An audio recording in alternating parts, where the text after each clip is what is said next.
What's up, y'all? I hope y'all having a good night tonight. Welcome to the story told. I know it's been a minute since I've actually done one of these interviews, but we have a special guest coming back up tonight. We have Jared Orms, the CEO of Kyler.io.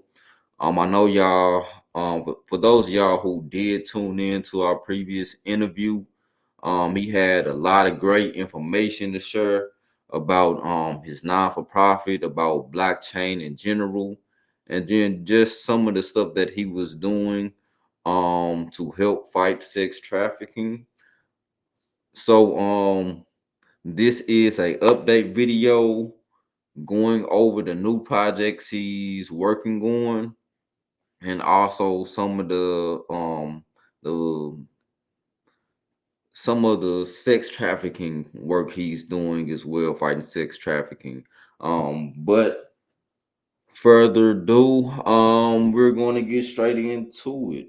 Let me see. So, how's everything been for you? Before we get started, since we last talked. Oh man, it's been great, man. And thank you for having me back on the show. I appreciate it. It's been awesome. I got a lot of great feedback actually when I was on your show last time too. So I'm excited and amped up to be back. We got a lot of great updates, but I just been doing great, man. Staying hard, working.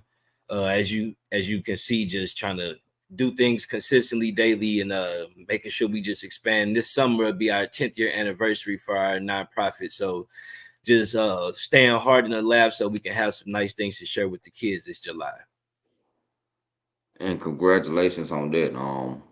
For any business, nonprofit, or anything like that, being 10 years in business, that shows a lot of dedication. Shows that you put in a lot of work, with the community. So congratulations for that.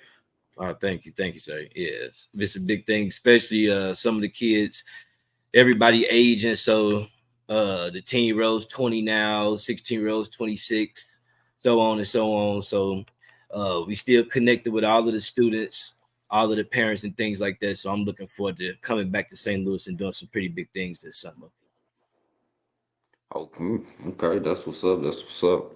So, just give us like a little head start for those of the people who don't know and didn't watch our last stream. Kind of just give a summary of how you got into technology, blockchain technology, and what really sparked your interest. Yeah.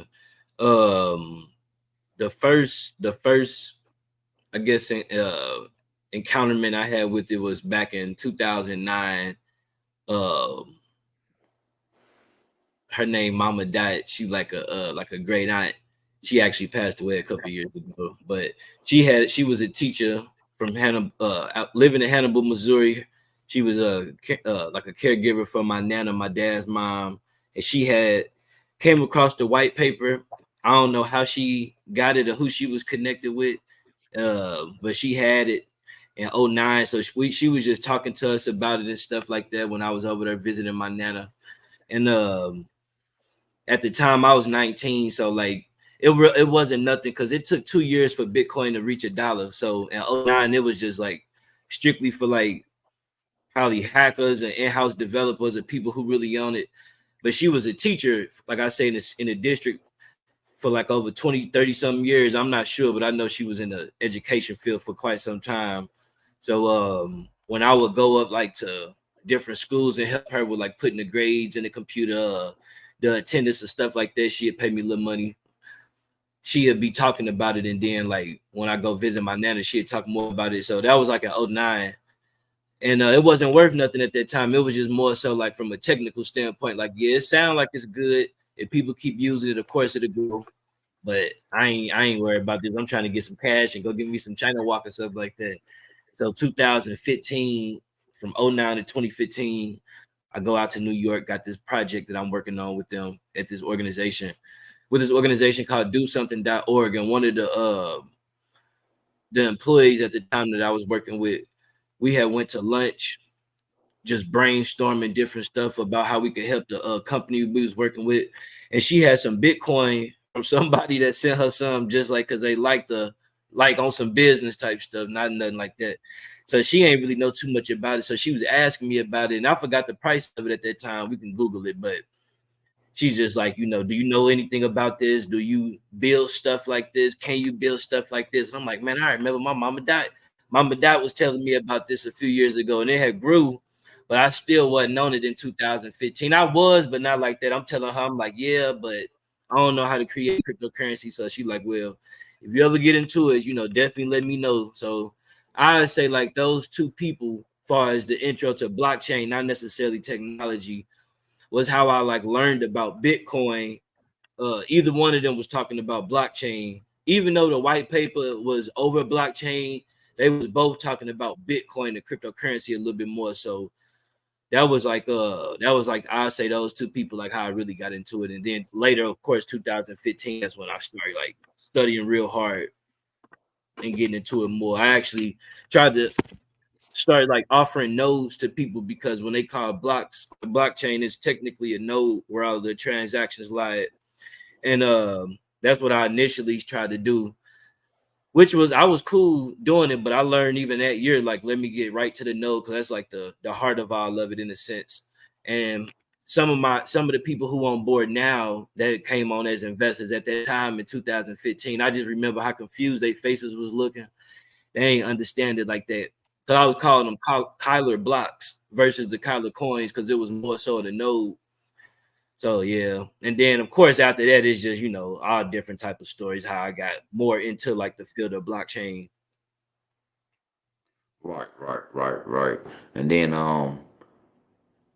and I know you said you started really in 2015, you started really honing in on it. So in would you say you wish you would have really took it serious as far as like getting into the blockchain and really wanting to learn it during an earlier time?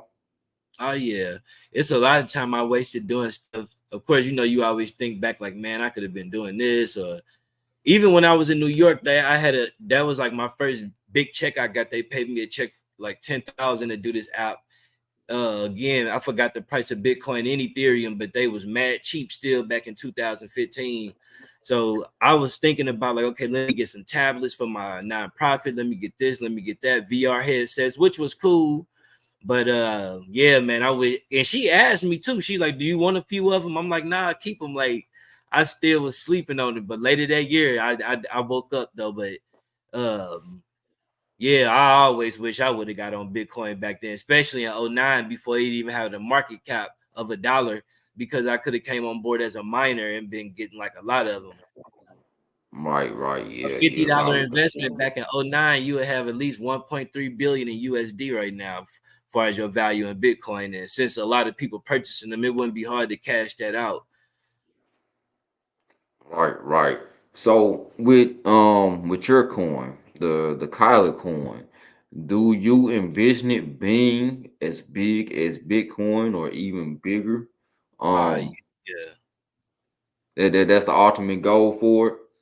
yeah. Far as well, yeah, because these tokens can grow like Bitcoin. The last release of it is going to be like 2140. So we are going to be long gone when that last supply come out. But the supply of it is going to be like less than a coin because every 4 years is like the supply to release with the Bitcoin halvings go down by 50%. So this year was like I think like 3.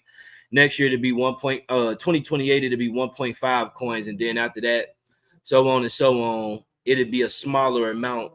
So at a point, I'm sure technically it can grow to 100,000, $1,000,000 a coin, but it got to go through the stages because the US dollar is over 100 plus years old. You got but then the value, it then dropped over 90% over the last 100 years when you're looking at like just economics behind the US dollar.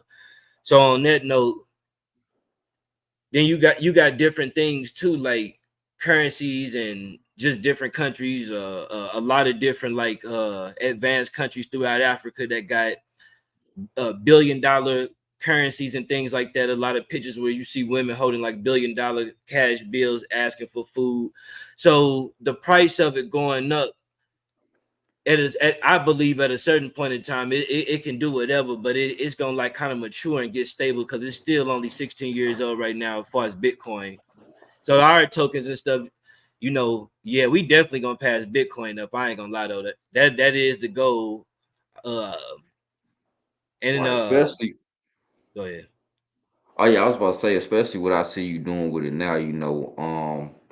I'm not trying to jump ahead too early, but like as far as like the KYC market, like man, yeah, that's a smart idea right there.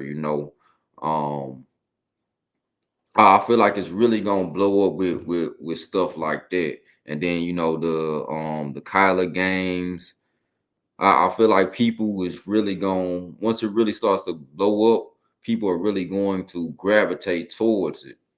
Mm. Oh yeah, that utility, that is a great thing.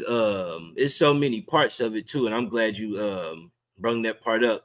Yeah, that marketplace, I'm excited about that. I'm gonna do a demo, of course, on here, but yeah, it's super big because, especially for my investors who may be watching, like I remember back in 2018 when we did our first ICO, people asking like how would people be able to use it, and at the time it was more so about how we will use it at the company. So like when people register and say kids for like our events or courses or classes or whatever, or people purchasing a product on our platform, which is something small, at the time, collar.io t-shirts, or um, mainly just that in the sense, or more so like hiring us for like web development, mobile app development, and things like that.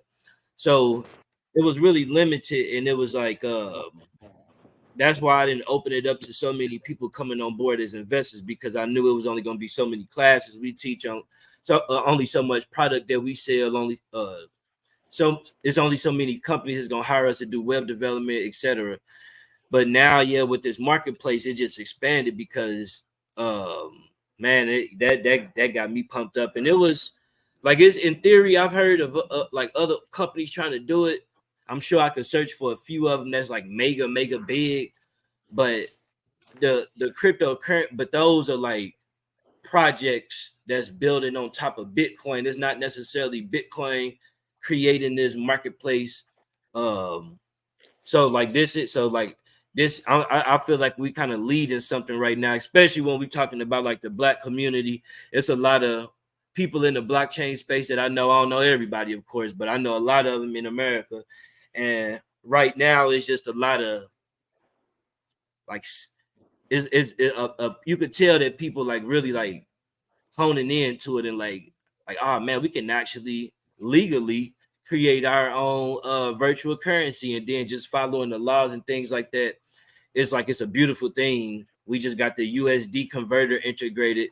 All of these updates, but for the people watching, we got that integrated. So similar to like a Bitcoin. I don't know the exact price of it right now. I know it's going up and down a little bit, but let's just say Bitcoin worth 50, 60,000 a coin. You got one coin, your USD value, as far as your crypto would be worth whatever the currency is. And then of course, if you want to sell it, you would be able to get that amount. And vice versa. If you come in like on a cheaper level and then you see it grow, normally you would like pay that price to get it. But that's why it's a good thing coming in like on pre-sales or being part of like the mining, or like the becoming a validator on Ethereum, which is the worth, like Bitcoin call it mining, on Ethereum is validators. But being able to be a miner or a validator, or becoming, of course, a developer of a smart contract, the type of token, you just got a lot of benefits to it. So that's another exciting thing too.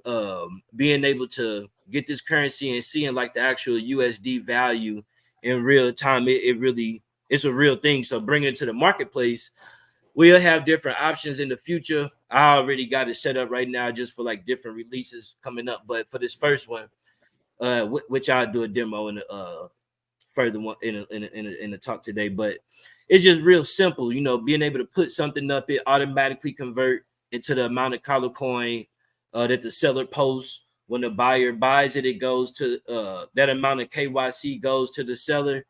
and the seller can update the price of USD. The KYC will also update in real time, and it's set based off the amount of the token. So right now, the color coin worth $14.60. Of course, if it go from 14 to $15.13, then the source code will update, so people don't have to worry about like having to like try, do all of these like mental or manual conversions. Everything can happen on the back end in real time. Okay.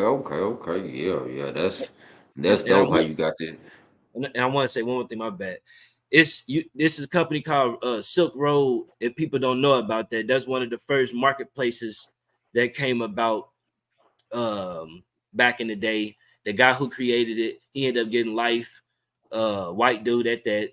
So well, the thing about it that they were selling like illegal products from drugs, black market, passports, IDs, credit cards, just all type of stuff. Some things that from what the FBI was saying that they didn't allow people to sell was things like child pornography, firearms. But aside from those two things and a few other things, there was a lot of bad things that you could sell.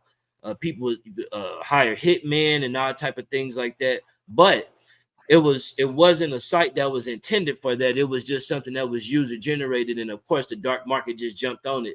So one thing that we're gonna make sure, which we can't prevent something from somebody uploading something that's illegal, but we can kind of censor it to a degree. So the currency be decentralized, where we won't be able to censor that to a degree, well, at all. But when it comes to like the content and stuff like that, we'll still be using a centralized database, just just for like more like laws and stuff like that, because we don't want to have something where somebody uploads something, say like a picture of something related to child pornography, and it's on a blockchain and it's permanent, and nobody can take it down unless the person who uploaded, and even the person who uploaded can't really delete it off the blockchain. They can only transfer it from wallet A to wallet B. So having a system to where we can take stuff like that down, because Facebook, Instagram, YouTube, all of these platforms have illegal content such as child sexual exploitation getting uploaded hourly. They just got a lot of AI that's helping take it down, but sometimes it always don't work. That's why Mark Zuckerberg was just in court with the senators getting grilled about these registered sex offenders getting connected with these 10-year-old girls on Facebook, and that's programmed in the algorithms and stuff like that. So that's a whole different thing. But just to say, if it's happening on Facebook, because a person not uploading a picture that say dot this is illegal, this is a dot JPEG or dot PDF or something like that. So having systems in play, we working on a lot of things too on the security side in regards to that marketplace in the future. It can just like target a lot of stuff when people type the word rape. If somebody uploading products with those words, it'll trigger like certain alarms and things like that in the database that can help us like look contact with like local authority and stuff like that, which I'm gonna do more like developer keynotes to talk about all of that type of stuff. But it's a lot of implementations that we working on. So we using centralized technology, decentralized technology, as well as local technology. And local technology don't use centralized or decentralized, meaning that they don't use the internet, similar to our save feature. And I'm gonna do demos on all of that. But man, yeah, we've been going hard with the stuff. Okay, yeah. Sound like some high tech stuff for real. Yeah. Um, so basically, you're at the point where you're at now. So basically, how did you educate yourself on this type of information? Because this is a lot of information to know. Uh, So basically, how did you teach yourself? Did you go to school for this, or did somebody else teach you? Great question. Yeah, man, I was just talking to a couple of teachers about this the other day, actually. Like, I wish it was some schools in Missouri that was teaching these courses. I know, of course, damn near all of the colleges working with different people and stuff, just always chopping it up with different people, even from corporations like IBM to Clayco, just like some of the lead people, the directors of IT. Shout out to Jesse Sanders, director of IT at Clayco. Ed Cardinal, CTO at IBM and things like that. So it'd be a lot of people. To answer the question in short, basically self-taught, going online, learning a lot of stuff. No, not I ain't signed up for no courses yet, but it'd be a lot of weird ways, bro. I be learning this shit. Like even when I was in Atlanta, when I was coming back, this like 2017. It's so weird because it's like it's different type of nodes that's inside of like it's just different type of nodes, and blockchain got their own set, so it's not just like one like node. Computer got nodes, cell phone got nodes and stuff like that. But like it's been times where I've been in Uber cars just getting dropped off, and the Uber driver just got like a blockchain podcast on, and I'm just like, damn, bro, turn it up type stuff. Like, and we just start like going at it. And sometimes it'd be people in the Uber car just traveling and stuff, doing business. That's like, while I'm in town, I'm like, I got to do this blockchain speech. And they just like, blockchain it'll never work. They trying to argue me down. I'm arguing them and stuff. But it's just been all this stuff. So sometimes I'd say it's been weird little ways where it's been a lot of Uber drivers teaching me stuff, just listening to blockchain stuff on some weird stuff. But it'd be like, dang. They like trying to like, how you don't know this and how you don't know this? I'm like, man, what is that? And what is that? What is that? But then I got to get out the car, and then of course I learn more on YouTube. But when it comes to smart contract development, and all of that type of stuff, I just say more so just like going on YouTube, watching as many videos as possible, learning about the languages and stuff like that. So the language to write the smart contracts on Ethereum is called Solidity. And that's on top of JavaScript. So I already know how to do JavaScript. And JavaScript, something I learned back in like 2011, 2012. My mom used to purchase a lot of like code and video games and books and stuff like that too when I was young.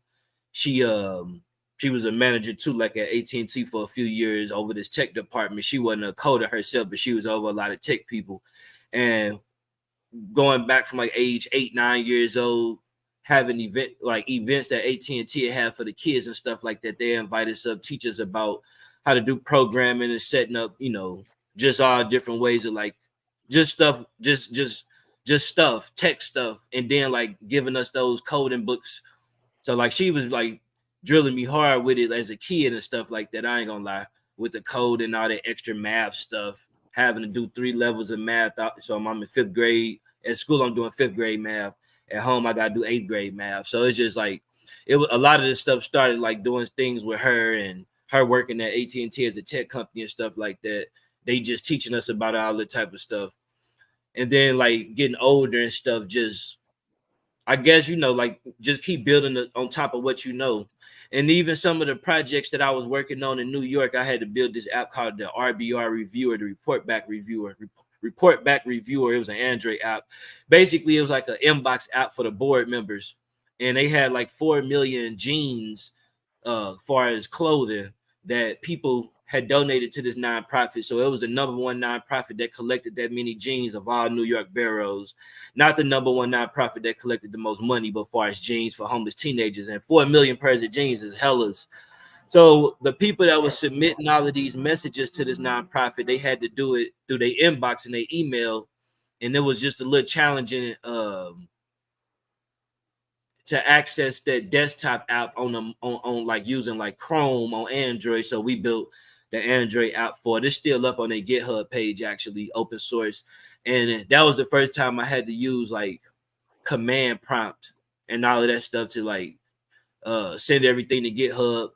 And then that's the same program that I'm using now, even though I'm using Windows PowerShell. There's like a stronger command prompt because Windows PowerShell, one language, Node.js, Solidity, all of these different languages. It's a couple more. Truffle. It's more so of a program, but it's still a language that you can run within Windows PowerShell. So it's like 4 different languages that I'm using to do like the collar coin. But even like with the command prompt, when I was in New York, I'm like, damn, what the fuck is this? Like it was just learning stuff. But now that's what I'm doing. The same program, just a stronger one. Like I said, Windows PowerShell for people who may want to learn to use the same program. And Windows PowerShell is something that comes free on Microsoft computers. But even though I didn't take a class on command prompt, just learning how to do that in New York planted the season. I never thought I'd be doing that this year, well, using that same type of program. So, you know, and sometimes at that time, even though I wasn't in college, it would be like I always tell people don't leave calling people your boss and your manager, but I'm gonna give his props to dude named John Uy, Chinese dude. He was cool as hell, but he was my manager at the time.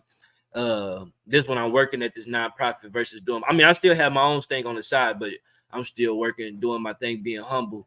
And he was teaching me a lot of this stuff too. And I'm always asking questions. So yeah. And now that we got like you just know more advanced technologies, it's just easier to search for stuff. And some programs that I wish I didn't have to build. You know, I'm only developing this stuff because it's not created yet. Some stuff I wish it was just already created where I could just upload my coin or something. They automatically convert my stuff, and I could tell people, hey, y'all can use the Color Coin on this platform like a Shopify or how PayPal or they got it where you could just plug and create like a PayPal button and copy and paste it on your website.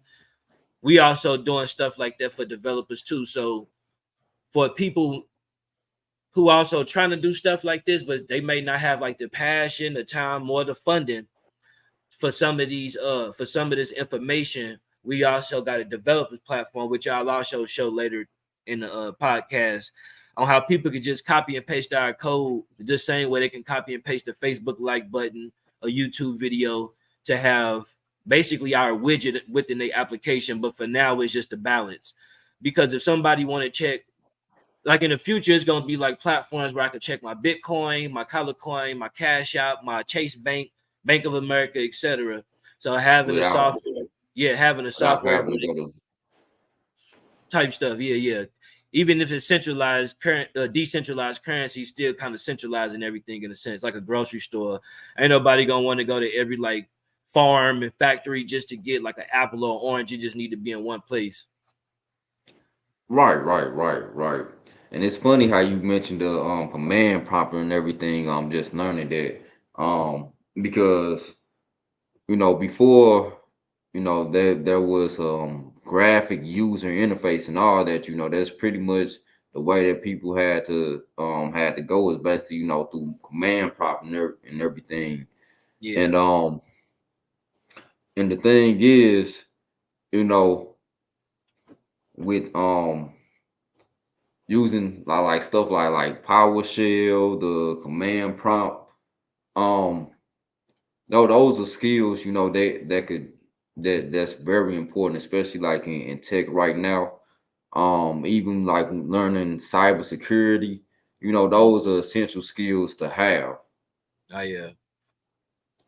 So would you say that event, was the turning event for you that basically turned it around to where you was like, okay, I'm really getting somewhere now. What's that? What event is that? As far as like going up to New York and developing that the Android out. Yeah. As far as like me, just like I want to do like start me a business and really do this for real. Yeah. Hell yeah, because I was living in the car, sleeping in the car right before I moved out there. So it's like I remember going out there. I had holes and shit in my boots that was donated from the military. I've been clean though my whole life, but I had just had a little down moment for a minute. So like yeah, that and they gave me my check to hold like up at front, 3 different checks, 3,000, 3,000, 4,000. And it wasn't too much I had to pay on taxes on the following year, but that was cool because I had not just a bag, but then it's like 2012, I got to meet Jim McKelvey, the founder of Square. He the highest paid technologist in the state of Missouri still to this date. One of the co-founders of Cash App. He hired Jack Dorsey, the founder of Twitter, for his first coding intern. They both from St. Louis, Jackie and Jim, but I had met Jim in 2012 and we got tied in when he was actually in town for some stuff when his dad was in the hospital. So it was like a real moment. Like we met at a tech thing that he had when he was talking about like building launch code and all of that type before he created launch code and all of that, but he was talking about like just hacking and all of that stuff. And so that's 2012. So 2015 when I'm out there in New York and I got the money and stuff, even though it wasn't too much at the time because it's like I didn't had to pay investors $10,000 in one day, but getting it for the first time, it was just like, you know, you thinking that you own, even though I was 25 years old, but still, it's just like literally going out the car one night and then you going straight to the airport and you don't know what I'm about to walk into. So I was able to call Jim and shout out to him and ask him, like, how do I spend this, even though it's not that much, but like, how do I do this to build it? And I had like I was on some, like, I was thinking big when I was out there. I had got another sale out there for like 5, because I didn't approach this company in New York for 10. They came at me. So I'm looking at the email. I'm like, damn, this must say 10 G's. I'm charging people like $20, $50 in St. Louis to do apps at the time to give me something to smoke and some rice or a new t-shirt, just to be real. I'm not charging them for like the hosting, development costs. I'm just charging them for the stuff I want to buy, and basically just not even knowing my value. So when they come in maybe with a 10, I'm like, well, shit, I ain't got the confidence to charge nobody else 10 G's right now, but I do half of that. So I knew my first company that I had went after was in Brooklyn. And because I was in Manhattan for like the contract I had in Times Square. And so I met up with this company in Brooklyn, ended up getting a contract with them for 5. So I'm like, but this before I even had Collar.io, the domain, the LLC. This just me, like, I only probably hosted like 3 public classes in St. Louis in 2014 at the time. So this 2015, I was still fresh. But yeah, definitely when and then seeing like people around out there and stuff, like they out there, they was moving, bro. I'm talking about them Google developer hackathons from like 6 at night to 3 in the morning, depending on how hard you can go. I had to leave like at midnight. I was getting tired. 500 boxes of pizzas. You just got it. It was crazy. And then you just come back to, like, you know how it is, just like loneliness. It's like it was like a matrix. Like, damn, like I'm kind of scared to be alone. At first, you don't want really too many folks around you. How you moving in St. Louis? The small group of people around you got to be real mindful. But I was like, I got to get back in the matrix. But to be real though, like it was this event called the Google I/O event. They sponsored a couple people I was working with to go out there. I couldn't make it to go to that one, but when they came back, I was super amped to hear about it. And that stands for Google Input Output. It's like their annual meetup that they do, or conference, just talking about all of their products from Android, YouTube, just everything. So that's why I ended up picking up I/O, and then Kyla just came from something else inspired, putting it together. I'm like, okay, it's Google I/O. I'm gonna do Kyla I/O. So shout out to them. And then I got to meet a lot of people out there too, like Matt Lemons in person. Matt Lemons, that's the creator. I mean, it was a team he led, but that's the initial creator of Google Drive. He wanted to meet me, so I was dope. He giving me a lot of material, like cracking the code books and stuff that I ain't never heard that he only got, or that they got access to. Todd Parker, I got connected with him out there. He emailed me after hearing about me out there in New York. Todd Parker, the former chief technology officer for the United States of America. Shout out to dude, Asian dude. He the tech advisor at the White House in Silicon Valley now, and he didn't get voted out as the CTO. He just went to a different level. But the CTO of the country, damn, it's like shit. Ain't no, this the glass ceiling right here. So it's just like that's all in 2015 though. Way before I had the business, meeting Van Jones in person, DJ Patil, the first U.S. data scientist ever hired at the White House. Obama handpicked and created a position for him. They never even had a U.S. data scientist at the White House. DJ Patil was the first one. He snatched his lanyard off this fundraiser with his event and wrote his email on that motherfucker and gave it to me. I'm like, bro, you could have just added me on LinkedIn, but his energy was so live.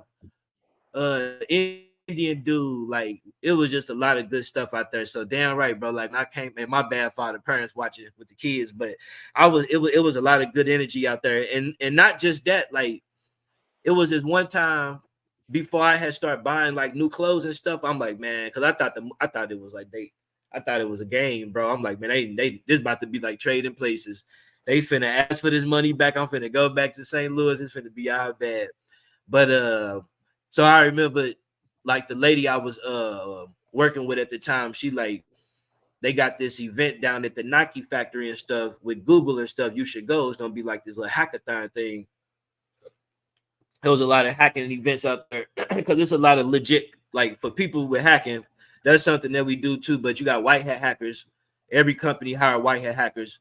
And if you into cybersecurity, like Brother Lewis was saying, learning about how to become an ethical hacker, that's a great thing. So it's like we going out there, and I remember I still had like the clothes on from St. Louis and stuff, and so I'm thinking, I'm like, I'm just gonna go because she said to go. I ain't gonna go. I ain't gonna say nothing to nobody.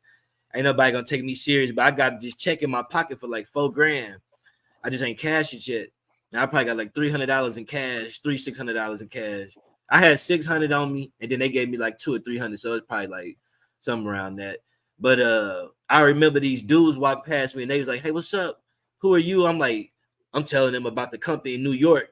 They ain't never heard of the company I was working with called DoSomething.org, and shout out to them. They still do their thing.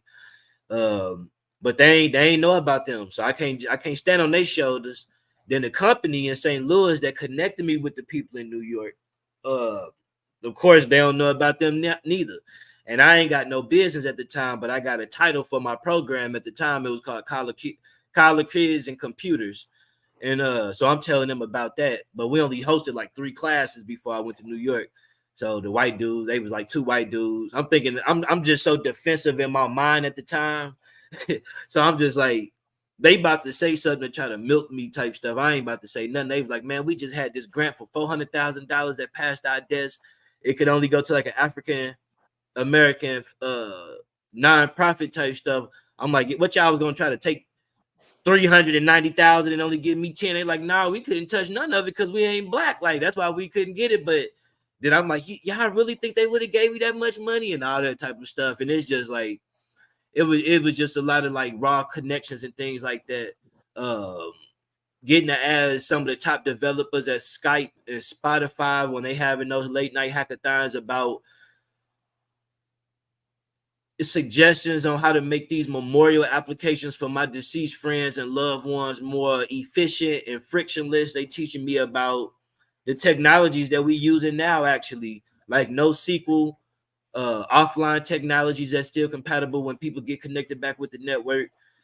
It was just a lot of stuff. So yeah, going from that and then coming back to St. Louis, I'm like, all right, I think I got enough game, because I was with, like, I had a 90-day contract out there. The not only that, but like the people even who I was living with, the Catholic, shout out to them, Mr. Dan. You know, I remember when I was at home back in New York. I'm in there in the room. My bro Cal, he just like, what you thinking about? Because, you know, like when you be thinking, you be squinting. You could see the Empire State Building from like lit just in their bedroom type stuff. So I'm just staring at this like, damn, this thing King Kong was on. Like, I don't know what to do. I'm watching. Lord. Yeah, I'm watching stuff on my phone before I went to New York in the car, like Juice, Harlem Nights, New Jack City, to try to get an understanding of what I'm about to experience in New York. Paid in full and stuff like that.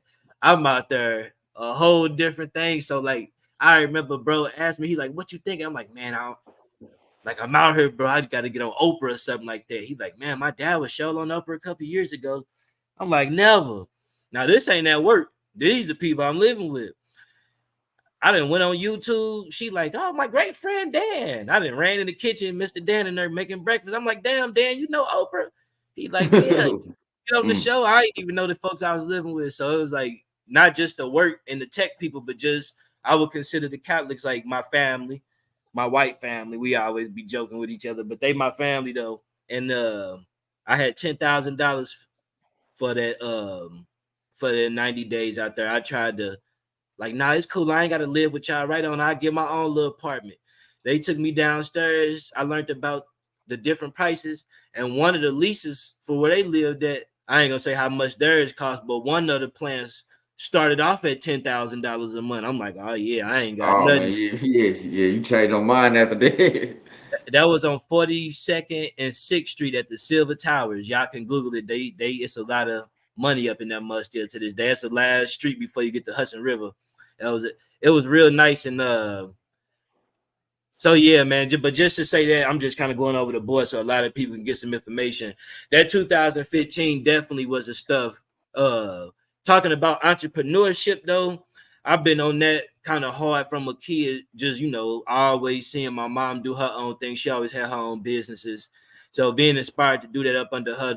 Just starting off doing like candy businesses, selling CDs.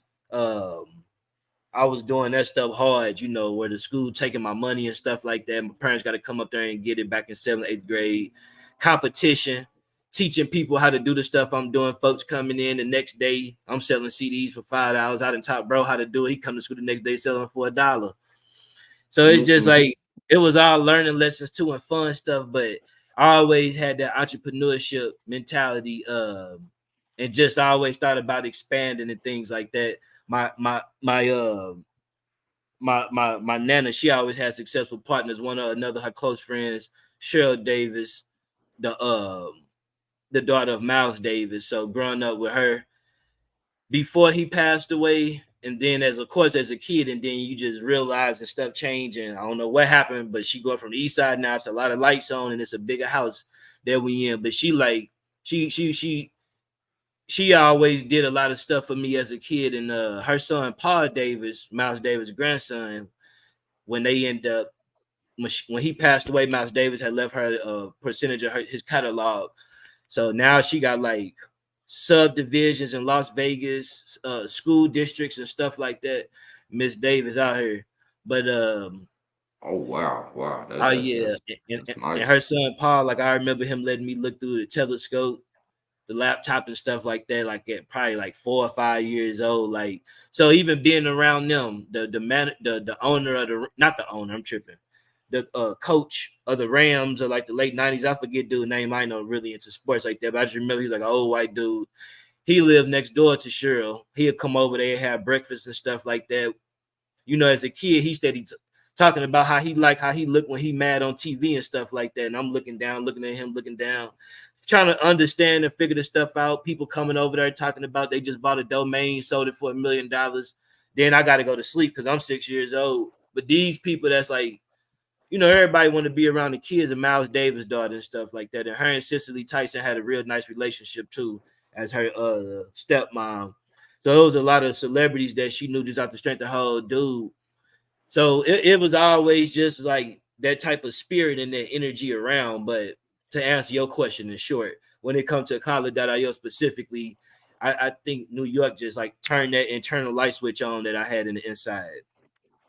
Right, right. Because not only did you, got get paid for doing like one of your first apps, but you also got like I would say like $1 million worth of networking in. I mean, Oh, yeah. the people that you got to rub elbows with and meet, you met people that knew Oprah, you're starting a partnership with all these companies. They're starting to know who you are. Even with your childhood, knowing people like Miles Davis' daughter, grandson, that puts you in a position, to where, and I believe this as well. Networking is one of the most important things. So, just having that network of people, I most definitely, see that took you to the next level. Even if I didn't know you then, but like just having that network, that's important. Oh, yes, sir. Yes, sir. It's been a blessing. Yeah, yeah. And before I get to the next question, I just want to shout out everybody that's in the comments. Business chick, she commented, so shout out to her. And Set for Life, Nishi Parkinson. She said, speak life, young man, over your storytelling. It says your name and knowledge made room for your next level. Congratulations. And she said, speak true. So Oh, that they showing she love. said she gave some words of encouragement.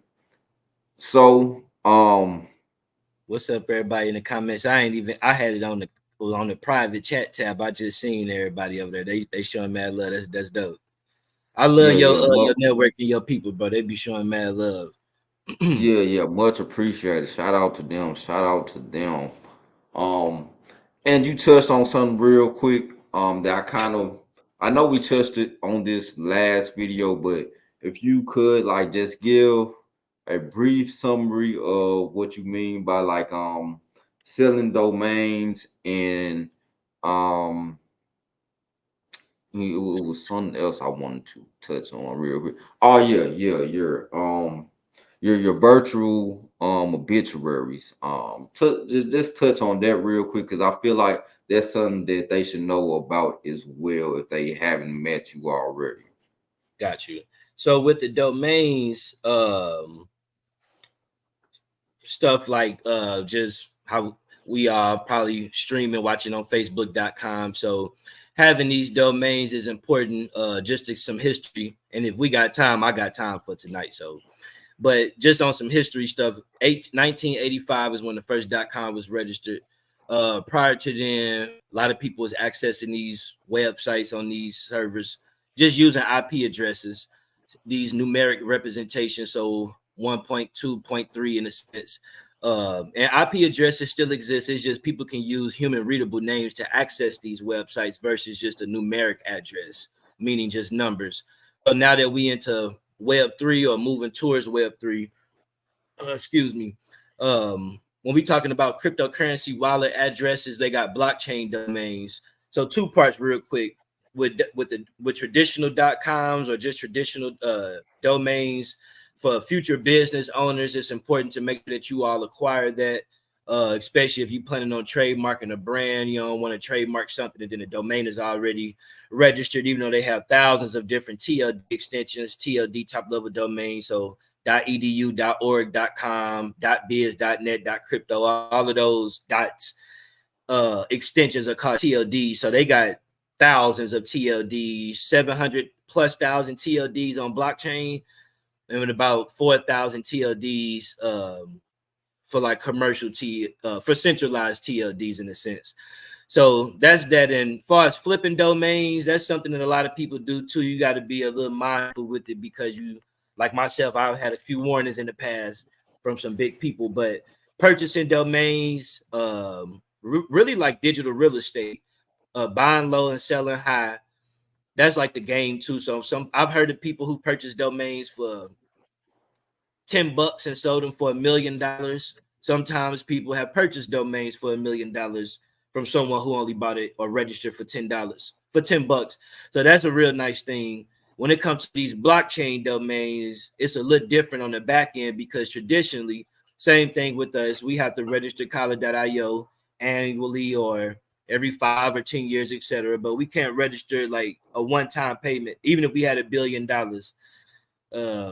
I'm sure they'd make a way for us to own it for life, but just the way it's set up on the DNS on the back end, it's not, you kind of pay the rent in a sense. With these blockchain domains, they not just since they decentralized and they don't have a single point of failure, someone can't say, if you don't pay for this, I'm gonna take this back from you because it's on my server. Once you move it from like a domain registry and transfer it to your blockchain wallet,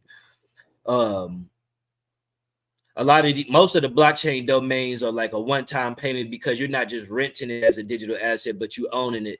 So that's a whole new like exciting wave. And they consider NFTs is different type of NFTs. You got, and NFTs are non-fungible tokens, but that's like the branding word, the technical word for each token they call ERCs. And you got ERC 20s, which is the type of token that the Collar coin is. The E-Line token or the Doja Mars token, the Doge token, the Shiba Inu token, those are ERC 720 tokens. I'm tripping. ERC 20 tokens. The domains, you got ERC 721, which are non-divisible NFTs versus ERC 20 tokens are divisible, meaning that I can make 10 Collar coins, I can make, and you can make, or you, well, basically, you can make 10 and I can make 10 in a sense. But when it comes to, say, Lewis.crypto or Jared.crypto, those assets are indivisible. Two people can't purchase the same domain in a sense. So it's different type of NFTs, technically ERCs, based off what you want. They got ERC 20s, ERC 721s, 1155s, et cetera, et cetera. And it just depends on what type of token that you want to use. So, with the blockchain domains, they consider ERC 721 tokens, meaning that they're non-divisible or indivisible tokens. And you can do a lot of great stuff with them. Not only is it a human readable blockchain domain, but you can use it to create a decentralized website. You can connect over 250 wallet addresses to it. So it's 2.5 million at least known cryptocurrencies out there right now, sourced by coinmarketcap.com. But you can connect about 250 wallet addresses per blockchain domain. So let's just say, for an example, Lewis, I know you big into crypto, accepting crypto for your brand. Let's say if you want to accept money from different places or just have different currencies, you can accept Bitcoin, Ethereum, XRP, Litecoin, Colorcoin, Dogecoin, Shiba Inu, etc., USDC, USDT, the Tethercoin, etc. You can have, but each currency you have to have a wallet address. So if you want people to pay you your company in Bitcoin, they have to have your Bitcoin address. If you want people to pay you in Ethereum, they have to have your business Ethereum address. Same thing with PayPal. They need your PayPal email, your Cash App handle, etc., to send you money on that platform.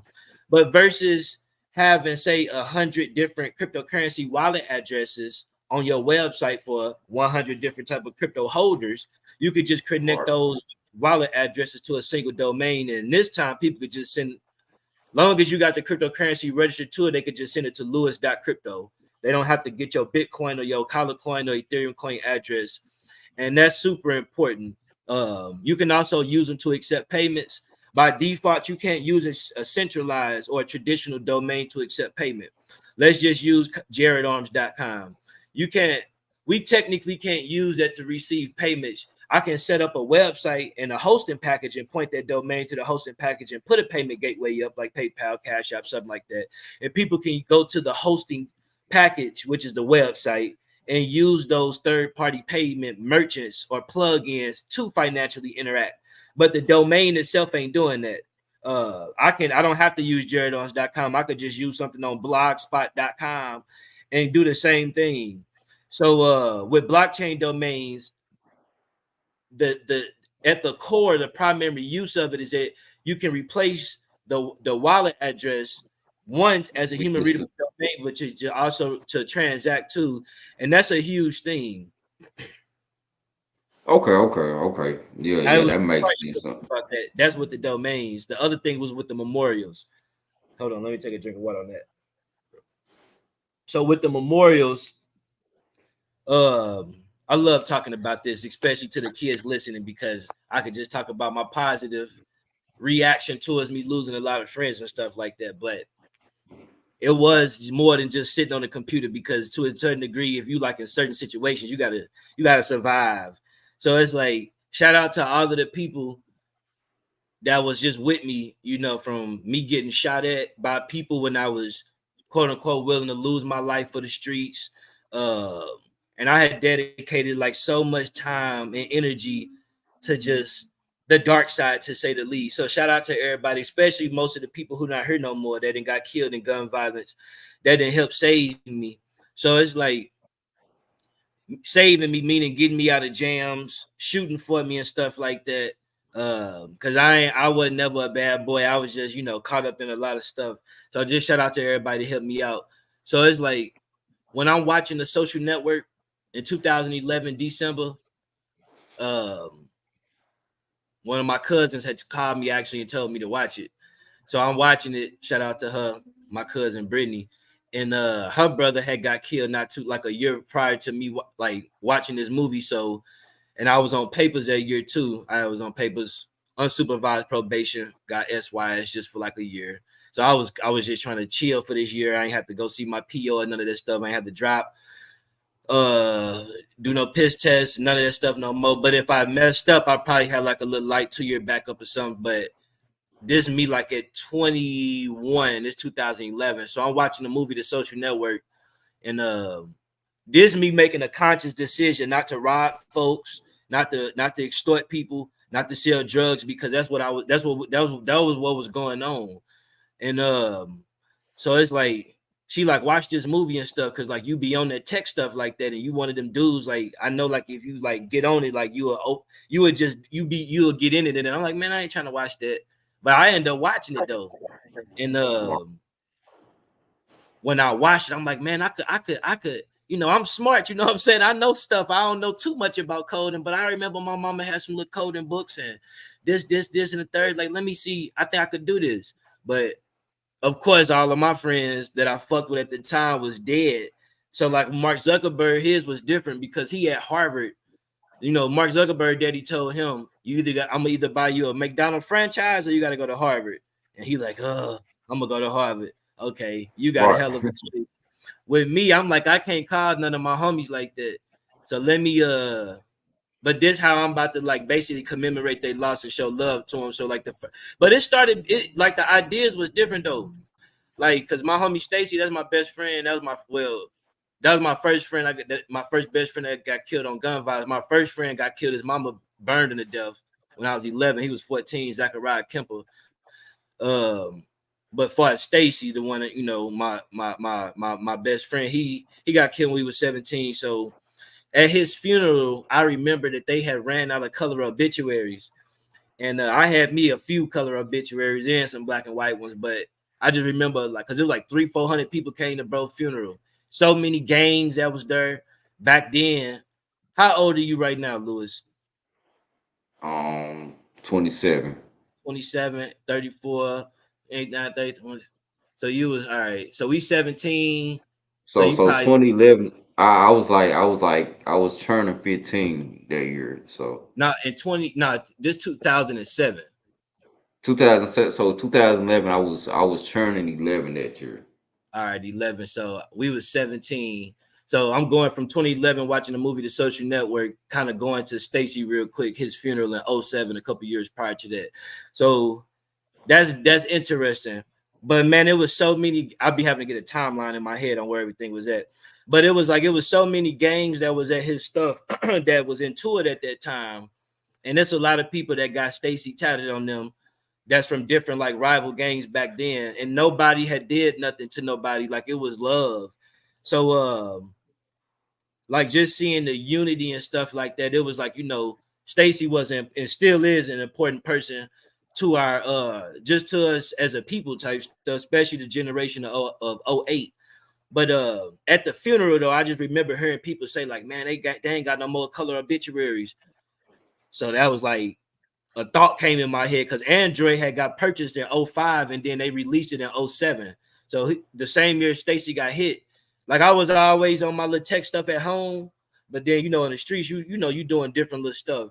So I remember that year when I'm like, man, because they had like the share dialogue and all of that for the first time that you could just tap share and share stuff. It was hella like now every app got it, but like back then, the way people were sharing stuff was like on Yahoo text messages and all this little stuff. So I'm like, oh man, if I could like put his memorial up, it was a thought, but it was like only because Android came out in 07. But then, you know, right after that, a week after Stacy got killed, Lil Val got whacked.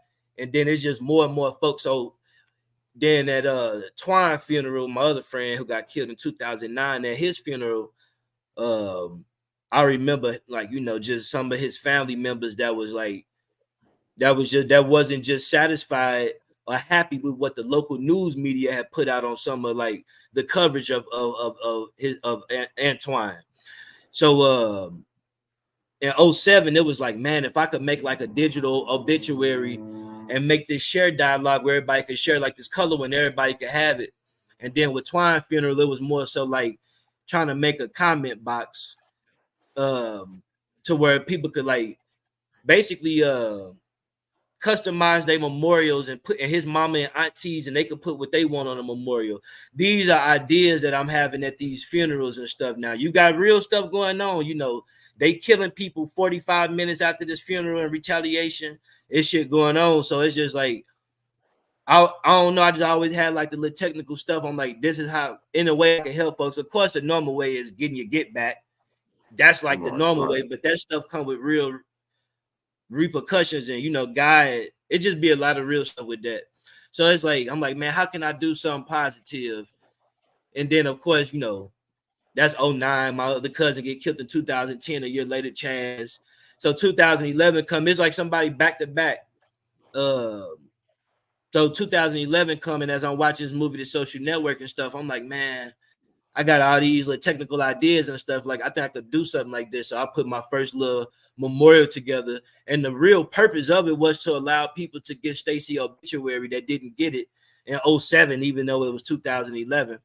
A few years later, and then for them to be able to comment and say what they want to say on their people stuff. That was the core purpose, just doing something for the people who ain't had Stacey Memorial, and then hearing how pissed off Twine people was about what the local media put out. But it went from a whole different thing, bro. I'm talking about we end up doing like Heavy D Memorial. We did like the whole entire database for all the kids at Sandy Hook. Like, it got deep as far as like me studying the field of genealogy. I got connected with Gwendolyn Hall. Gwendolyn Hall built a database for over 100,000. Like, I'm doing stuff for 10, 15 of my friends and stuff like that. And it was even deep, bro. You know, seeing some people in real life, showing them about the Memorial app, then they get caught up and get whacked, and then I'm putting them on there. So it was deep to like, okay, I lost so many friends and family. I'm gonna put them on her, but then the people I lost after that. I mean, even with my son, you know what I'm saying, having to put him on there and stuff like that. It's just shit that I ain't even thinking about how important this Memorial app gonna be, and that's gonna hit harder when we do like this demo about local storage and stuff like that, because certain content, you got like people who like into flash drives, and I'm like, you know, into the hacking space as well. So when it comes to like sensitive content, videos of the death of my son, images of him that we got just like hella heartbreaking, hard drives, you know, that's ideally like the best thing. But I know people that can tap my telephone poles that probably would never do it, but I know of people that can do stuff like that and just bring all my stuff from any like hard disk right onto their computers outside in the van type stuff. So having stuff that's saved, still using like technology, but like local storage and stuff, to where you don't transfer it to no servers or even a decentralized server. It's just between the client and the browser. And browser not even meaning that the company got oversight of like the client information. So that's kind of what I'm moving towards a little bit now with these memorials, where it could be more custom and private for people on the back end. Because what started happening, especially when we start doing memorials for people that we did not know, you got people disrespecting people, especially like with gangs and stuff like that. And it got to look crazy. So we had to kind of like shift from that. But that's how prior to me doing Collar.io. When I end up doing Collar.io and launched that as a platform, I ended up making like this app called the like Memorial app. But it was good. Like, and then, you know, as we start to expand on it, you got one family member at William C. Harris. Shout out to them. You got another family at Austin Lane. Shout out to them. Great services. I had friends and families at both. But getting I gotta keep drinking this water, stay hydrated. But to make it to where people could just come to basically centralizing these digital obituaries, where people could just have one place to go, that made it a lot easier too, and giving them more features that these other platforms didn't have. When I took a few classes in college around technology, multimedia, and stuff like that, shout out to Jane O'Donnell. She was an HTML teacher at St. Charles Community College. Her brother, Harold Wiseman, he had passed during our semester, and I had created the memorial for him.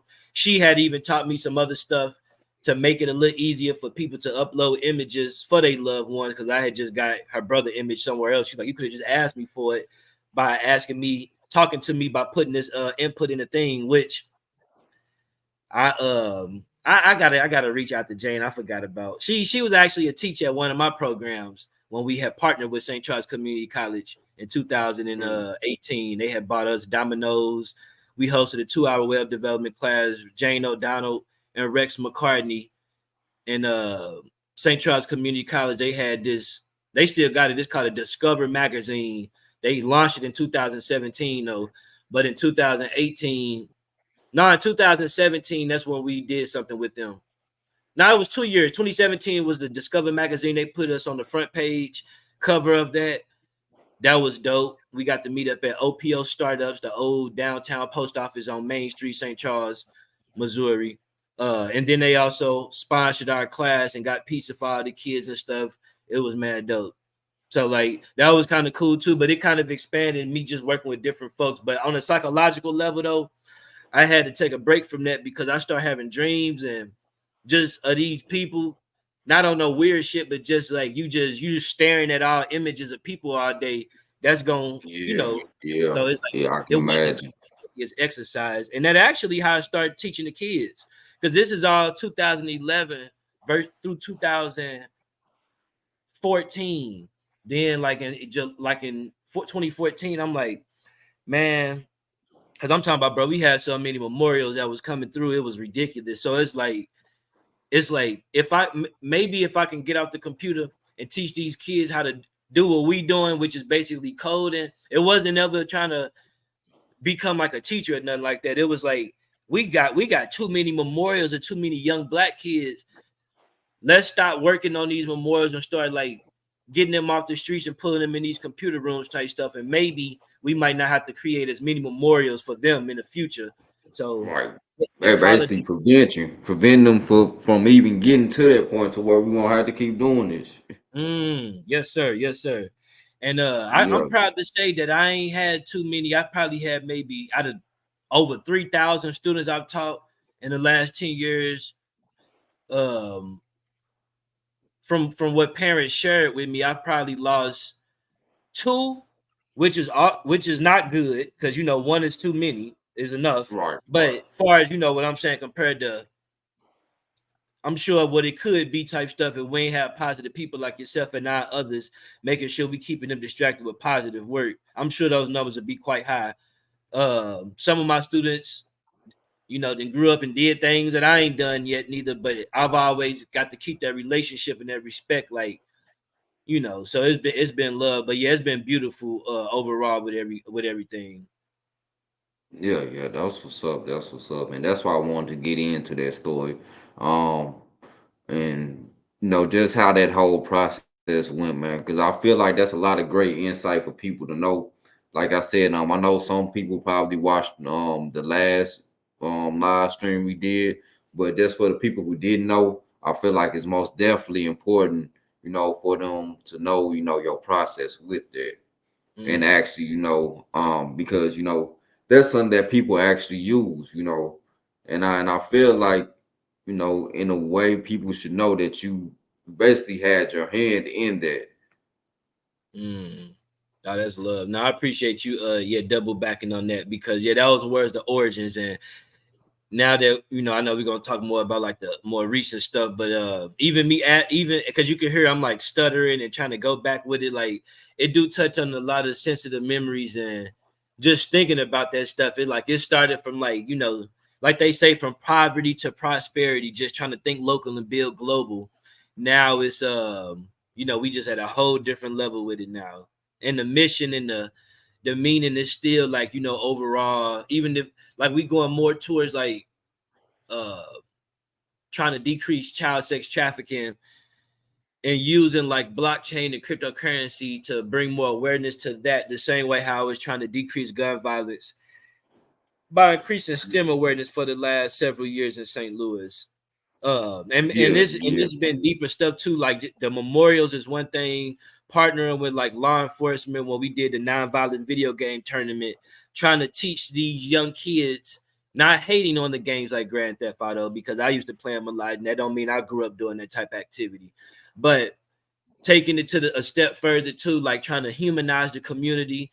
Um, I've stole before, I've robbed before, we've did things to people who used to fight junk folks and all of that. So when these kids that's innocent, just how we were, grow up, and if they choose to decide to commit some illegal crime or something, we want these officers to have, uh, we just want them to treat them how they treat their white kids, basically. See our people for people, which they are humans, not like animals.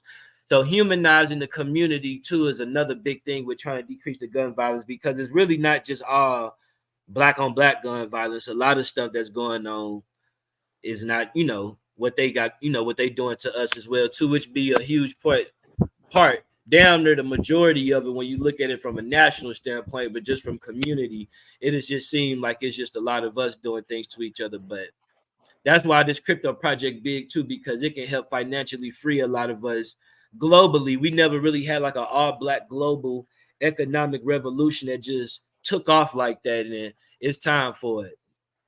Yeah, yeah, it most definitely is. It most definitely is. Um, so shout out to you for doing that. Now, you mentioned, some of the most recent work that you're doing, and I most definitely want to get into that. So, with the sex trafficking, the child sex trafficking prevention, I really want you to get on to that. You can kind of touch on the origins, but I most definitely want to talk about some of the stuff that you're working on now and what you're actually doing now. Like, I mean, basically, I seen some of the stuff that you posted, and what I seen, it was most definitely quite sickening. Um, you know, for you to catch those dudes, in an act like that. So, yeah, could you kind of talk about that and some of the stuff you got going on with that, and I Oh can yeah. bring that up. Okay. So yeah, and then we could I got the other tab set up for other stuff, but now this is super important, and thanks for bringing this up.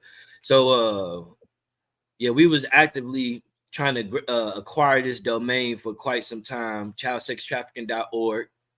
It's a platform where we're increasing the awareness about missing kids and trying to bring more closure and information to these families. Because when I do speeches in different cities around America, that's one important thing that a lot of communities ask, like, what are we doing for like mental health, wellness? What do we have in place for missing kids and things like that?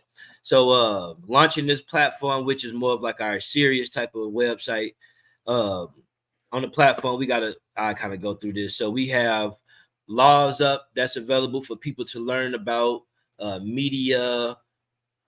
Some of the things kind of self-explanatory on here. In the about section, we got ways that you can get help, different information from the National Center of Missing and Exploited Children, the International Center for Missing and Exploited Children, Department of Justice, just all of the resources that's pretty much available on Google and pretty much any platform that's serious about kids. But yeah, this is like more of a platform for people to get like information that they need help. So if you have kids that's missing, again, I know people can just Google these things and get the same number too. You can call 911. But if you just need more information in an organized form, we try to centralize all of the things from resources, laws, different media, and things like that. And what we done recently, we had this hackathon. We're getting connected with more people that's just like in the field of white hat hacking, even though I don't think everything that's called black hack needs to be like it's a bad thing. I'm a say Right, that we I black get hat you. hackers. You know what I'm trying to say. I don't want to keep calling myself a white hat hacker, but in real life, the black hats are the bad ones, the gray hats are the whatever's, the white ones supposed to be like the good guys in a sense like that. But um, as a black hat hacker with white hat hacking ethical skills in a sense like that, it's like I'm learning and connecting with more people around the world online right now that's really really deep into this stuff, that's teaching me a lot of things. And one big thing is social hacking and social engineering, aside from just tech, technical hacking and things like that. So let me think how much I'm trying to say about this. So it's like when we doing like decoys as minors on these chat systems, and it's crazy, bro, because it's like the stuff that I actually was researching recently. Some stuff I have to share with you offline, just because you can unfortunately you could just tell it's connected to like some serious higher power. And you got to be moving smart and stuff like that too, Right, especially right, me right. having a baby girl and things like that. But I'm just learning with some of these people recently that we've been exposing through these chat systems, that they connected to some pretty serious like people who in position of power, to say the least, type stuff. That can Oh that can wow. that can definitely get me out the way and shut me up. So if people have noticed, we've the pictures that's on the platform, which if any law enforcement, any parents, anybody out there who wants this, definitely let me know. We'll send you the stuff instantly. But right now, based off like more stuff that we found recently, it's like it may not be the safest for us to have some of these people faces, and nothing with it's just like you could just tell, like, okay, it's too serious with talking about like from an FBI SWAT team type of level type stuff. Like, so it's just Okay. like, Yeah, yeah, most definitely. Yeah, you gotta kind of, yeah, especially when you mess with people in higher power, you kind of gotta move smart when you do certain things. So I most definitely get what you mean by that. oh yeah. So, but this is what I am gonna say. So it's like one thing I'm big about and huge on, of course, is saving the kids and all of that. And it's like um just going after these online predators, these online child sex predators, to be specific. So with these decoys, which is something that can legally be done, you just got to make sure that you don't kind of set up these bounds of entrapment, because that could be a little fishy in court. Um, Not even in court, but just trying to get the person locked up. But doing decoys and things like that, similar to those old shows, I'm pretty people probably remember, like How to Catch a Predator and all of that type of stuff. So it's like online chat decoys that we do, and for a part of our hackathons, we do like, it's different type of levels of hacking, but with the social engineering and the social hacks, posing as minors, uh ages 13 and below, which we got all of the screenshots, like, again, for any law enforcement that wanted, we keep everything. So it's like doing that, we not saying nothing to nobody first, like, hey, I'm young, come do something to me. Everybody's saying something predatorial, and some things are mild, not meaning that they're legit, not even legit, but that is righteous when I say mild. But I'm just talking about the levels of extremeness.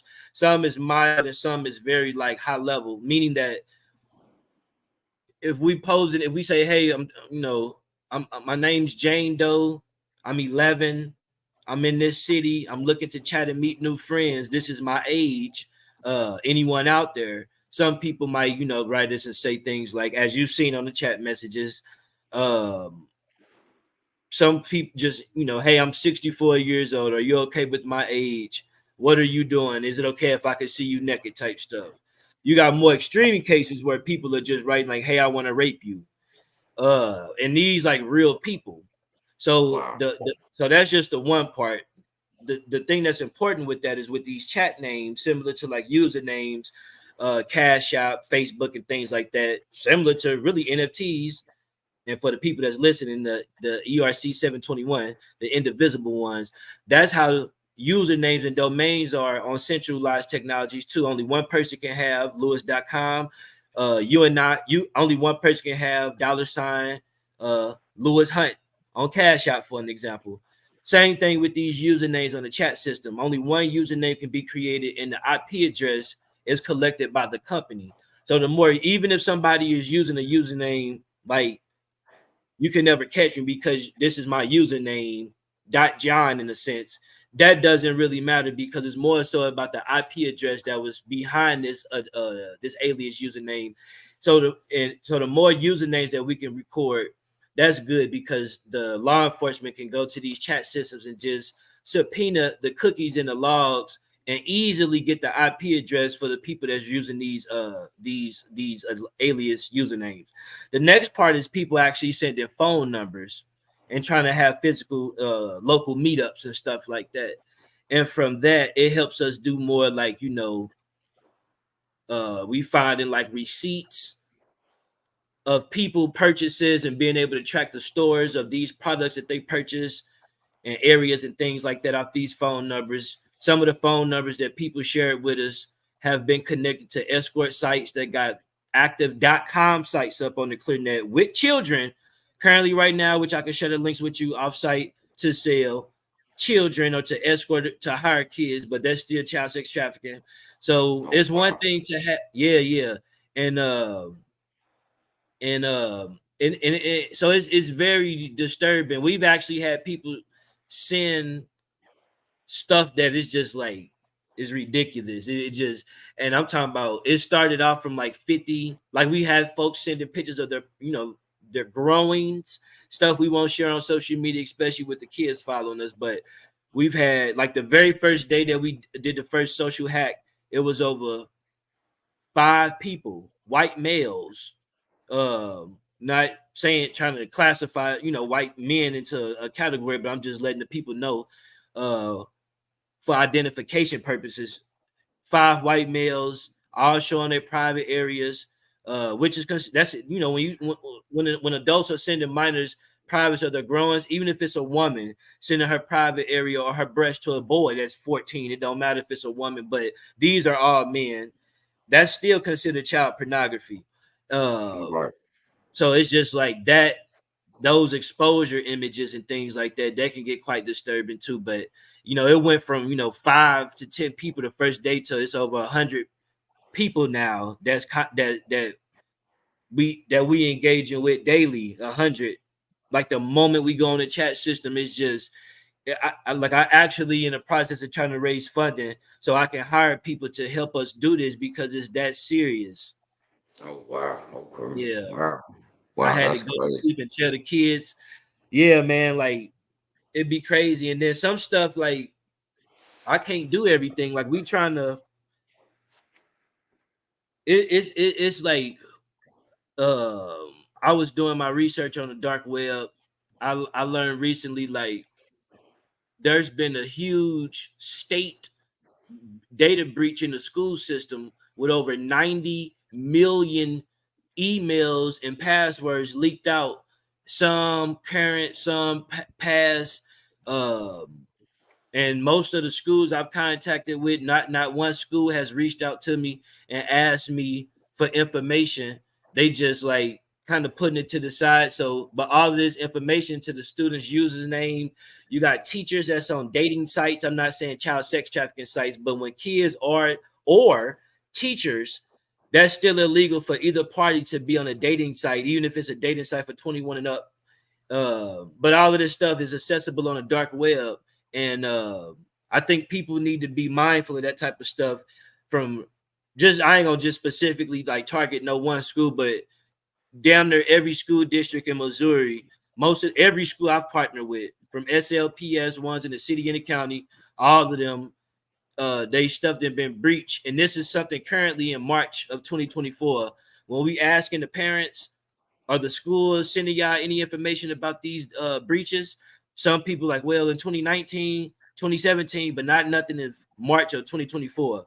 And it's a lot of information that then got leaked and exposed. You can see some of these teachers are on these dating sites, and the usernames on the dating sites are the room numbers of the classroom. So that's kind of a little bit more put your eyebrows up, because you shouldn't want Wow. nobody on no dating site to identify the room number that your students in type stuff.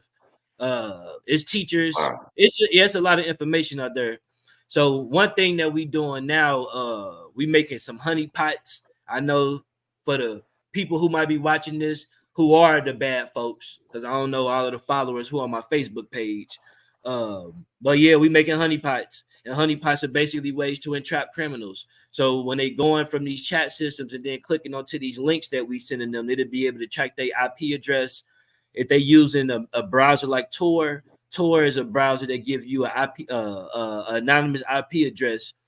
So let's say if your IP address is 123, and you don't want footlocker.com to know about your IP address because you know it's some pedophile that worked there, and you don't want the pedophile to know that you just bought your child some shoes. So there's a legit purpose of using anonymous IP addresses, depending on your use case. Of course, for a criminal using Tor, they're going to use it so when they go to these illegal websites, just in case the feds ever subpoena those IP addresses, the site can say we don't know, but we got it even set up to where we can get the IP address even past that. Now let me give criminals a tip, and you probably like, why you want to give them a tip? Because we already 10 steps ahead. some people think that they're smart. They got this feature on Tor, and Tor was a browser created by the U.S. Navy. So it's a pretty serious browser. 63% of the websites within that browser are child porn websites, and this browser was created by the U.S. Navy. And again, there's tens of millions of websites that's accessible in that browser right now. That's child pornography websites, and I believe the government should be able to take all that stuff down, because Google can take stuff down in their browser, Microsoft can take stuff down in Internet Explorer, Apple can do stuff in Safari, but the U.S. Navy saying that it's too encrypted and they can't take the stuff down. There are websites that they are taking down, but some of the most encrypted ones, they say it's impossible to take down. Okay, so it's like that's just talking the dark net and the deep net, but that's why a lot of people, like some people I'm working with, are taking these sites down. They got things called red rooms, where the moment you pay, you instantly see people get killed. They got babies on there getting their skulls crushed with sledgehammers, and it's quite horrific, and it'll make any man or woman cry, get pissed off. But you gotta be strong and keep staying on the computer and doing things. You got another group of people I'm working with that's on site. I can send you my YouTube video. They've got over 200-300 people locked up. So it's different people that's doing stuff, people that's trying to help online, people that's doing stuff on site, former prosecutors. I've done panels with.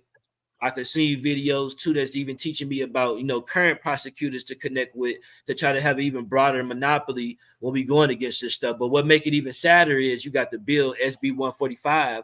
It got passed in 2022. I touched on this in our old video, but that was talking about it in California in November of 2020 when it got passed. It got passed in 2022 now in Missouri. Same thing applies. 14 through a 17-year-old can give anal or oral consent to an adult up to an age range of 10 years plus. So now, if it's a 14-year-old on the chat system saying, and let's just say we're trying to get some 23-year-old man locked up who had got some oral whatever from a 14-year-old. Well, in Missouri, they might not lock that person up if the teenager gave consent, being of course 14 of age. And of course, ain't no real man finna say no 24-year-old man can do something to my 14-year-old daughter. I don't care what my daughter talking about, how freaky she thinks she is, it ain't happening.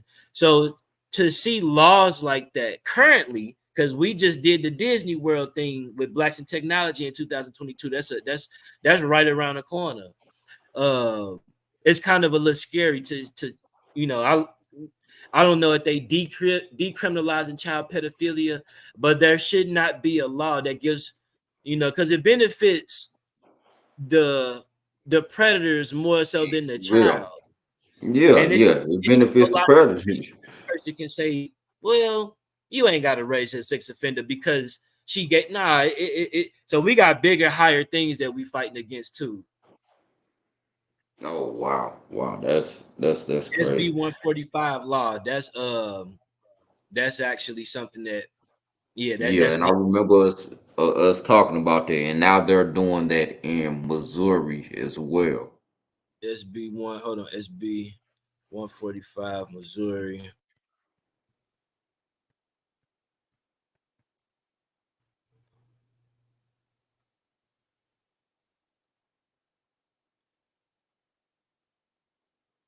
I'm tripping. I ain't even spell that right.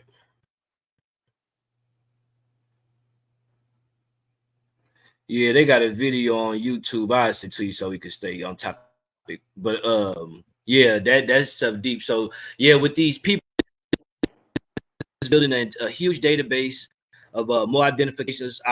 Of course, from a positive standpoint, it would be lovely if these were kids acting as adults, and some of these faces are just, hopefully people who not even like that. But the scarier part is that every single person wants to go live on a webcam. And that's something, because we using like AI images and things like that to create pictures of minors.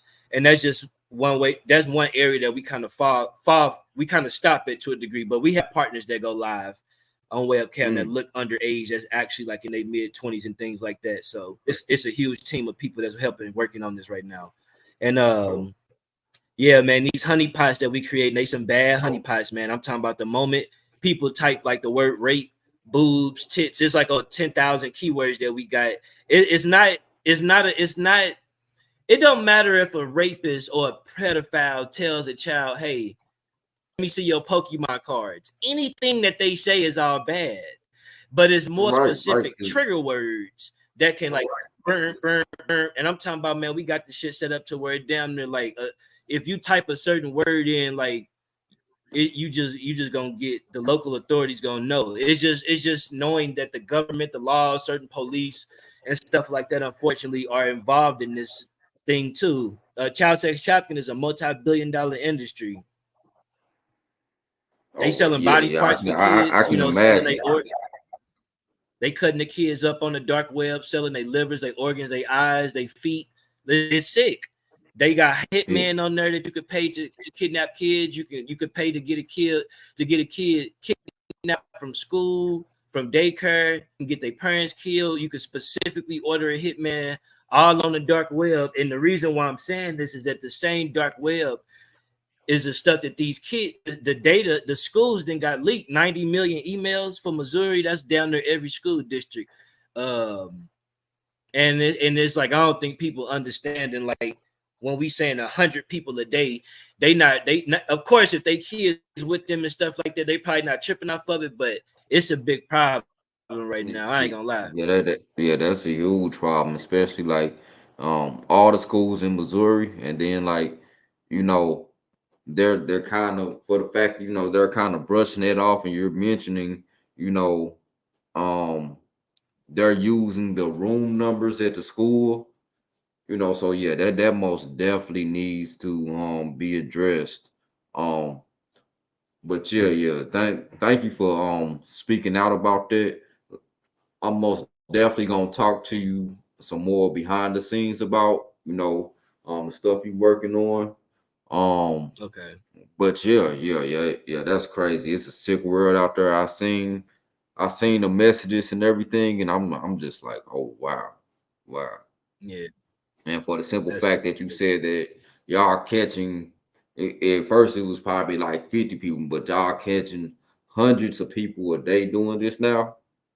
oh uh, yeah. Yeah, that's most definitely sick.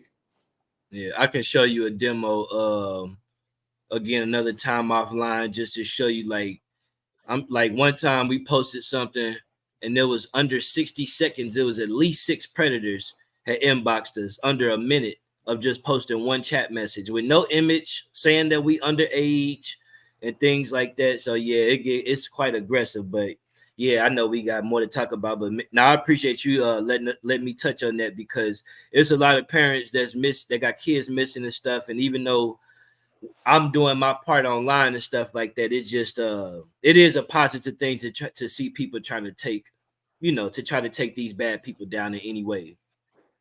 Right, yeah, facts, facts. But yeah, yeah, yeah, we most definitely gonna touch on that, like, offline. Oh Because I yeah. most definitely want to learn more and see how I can get involved as well. Mm-hmm. Um, but yeah, so now, if you want to showcase any of the new stuff, that you're doing with Kyler.io, the KYC, your website, um, yeah, you're free to go ahead and just, kind of show us, what some of the new stuff you're working on. All right, cool, cool. So let me see. I gotta try to get everything in order so y'all can get so we can have it ready. Let me see. Minimize this. Uh, Let me see how I can make this smart real quick. Hold on. All right. Okay. So I'm gonna go through a walkthrough of everything. It's pretty simple. Collar.io is our company, our platform. Primarily, we teach students K through 12th grade about technology from coding, development, networking, financial literacy. I mean, about the podcast, I got into the stuff around. So we it's been a long time actually. For a few years, we was only just talking about education and trying to educate the people with it. Doing a lot of consulting, not more so development. Took a break on that just because I wanted to educate people first before we got into it. But now that it's ready, it's quite simple. So this is our website exclusively for collarcoin.com. I'm already logged in. Who has it? Who hasn't used it? How to work it and future potential collar.io. So what I'm going to MetaMask, I'll see For some reason, it got you breaking up real such as bad my on wallet my address. side. Hold on. Let me tap out and come right back in. Okay. All right.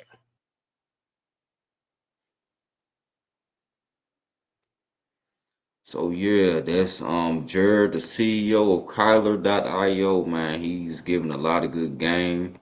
Um, so if y'all watching this on a playback, man, y'all take in all that game, man. He got a lot of good information that he gives us. Um, he's partnered with a lot of big name companies. He has a lot going on. So yeah, y'all stay tuned on what he's got going on. And yeah, he's back with us now. All right. Is this a little better? Alrighty. Yup. You good to go now. All right. Cool. Alrighty. So when we log in, we can see our wallet address, which we got some real nice features. So I'm gonna give y'all on it so you can click it. That's a real nice. So being able to tap on that from desktop, real nice. You can see that we connected to Polygon mainnet. Polygon is another L2 of the Ethereum coin. The total 18 decimal, so you'll always have 0.18 numbers behind it, but the whole number, in a sense, is 6. So I got 6 collar coins, and USD value is currently $9. Your wallet information for your KYC. People send you KYC, your market value, and let's just say you had $90.39. My collar coin, I would, and that amount is based off of the current price of the token on the Geico terminals, $14.60, and we'll look at that information later. Some of the key features that we have on here, or just for holders who want to add our token to their MetaMask, they Bitcoin, which is here. There's 2 type of one, copying the token contract address for the collar coin. So this is a list of our features. Some of them are being able to access the NFT gallery, real-time balance checks, and we'll do a demo. Let me do that now before we get too deep into this. Pretty dope. All right. Yeah, for some reason, it's still like lagging real bad. All right, hold on.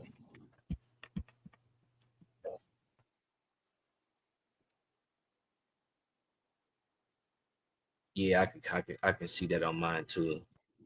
Let me I wonder if it's like every time you put that screen up, does it start doing that? Every time you do screen share for some reason, it starts lagging. got you. Because Let is it me still lagging now? Not as much. Oh, Let me see if I can pull it up on mine if it'll make a difference. okay, cool. Yeah, I do notice a little glitch. It did get smoother though after that. Yeah.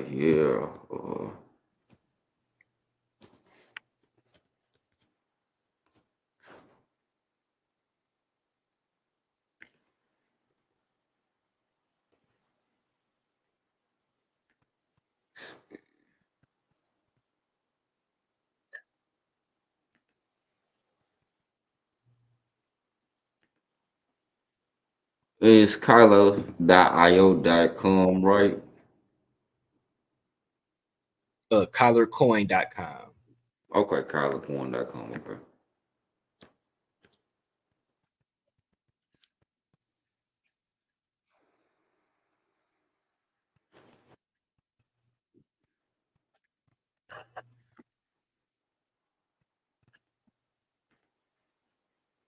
Okay, so what I'm gonna do, I'm gonna just share it on my screen.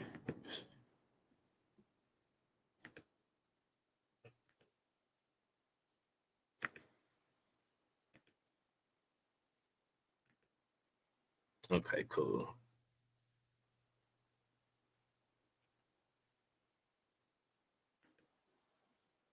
And then send me your address on the book real quick. I'm gonna do it when I send the this even better so we can see it from your end.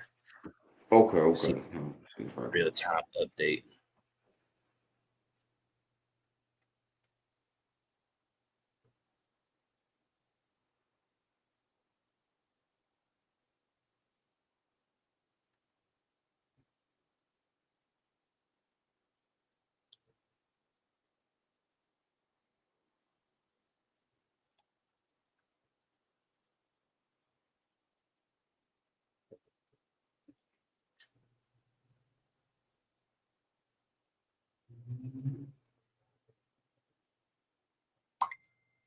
Okay, I just sent it. Right. So when you tap on that orange connect button,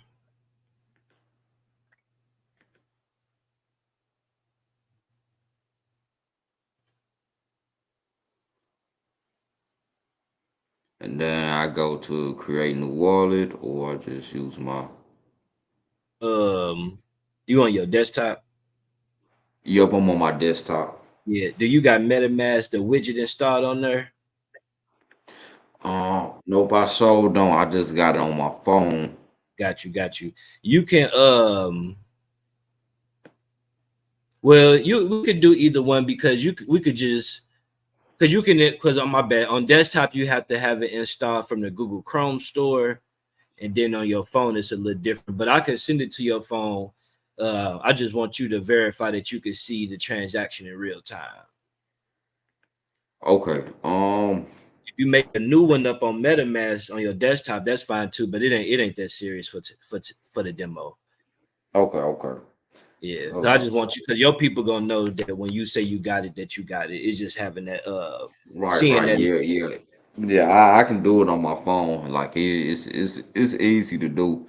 Like he said, you just pretty much need MetaMask, and then once you're on your MetaMask, it'll show you um the balance and everything. Oh yeah. So on your phone, um, let me know when you on there, and then I'm you should be able to see it. I'm gonna send it in 1 second.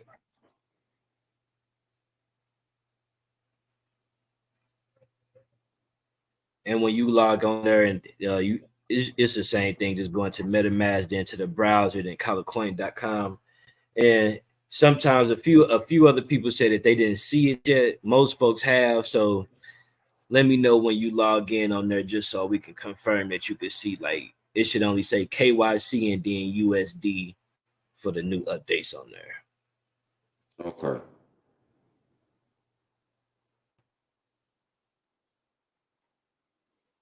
So I'm gonna just actually, I don't know if y'all can see my screen. Yeah. Hold on.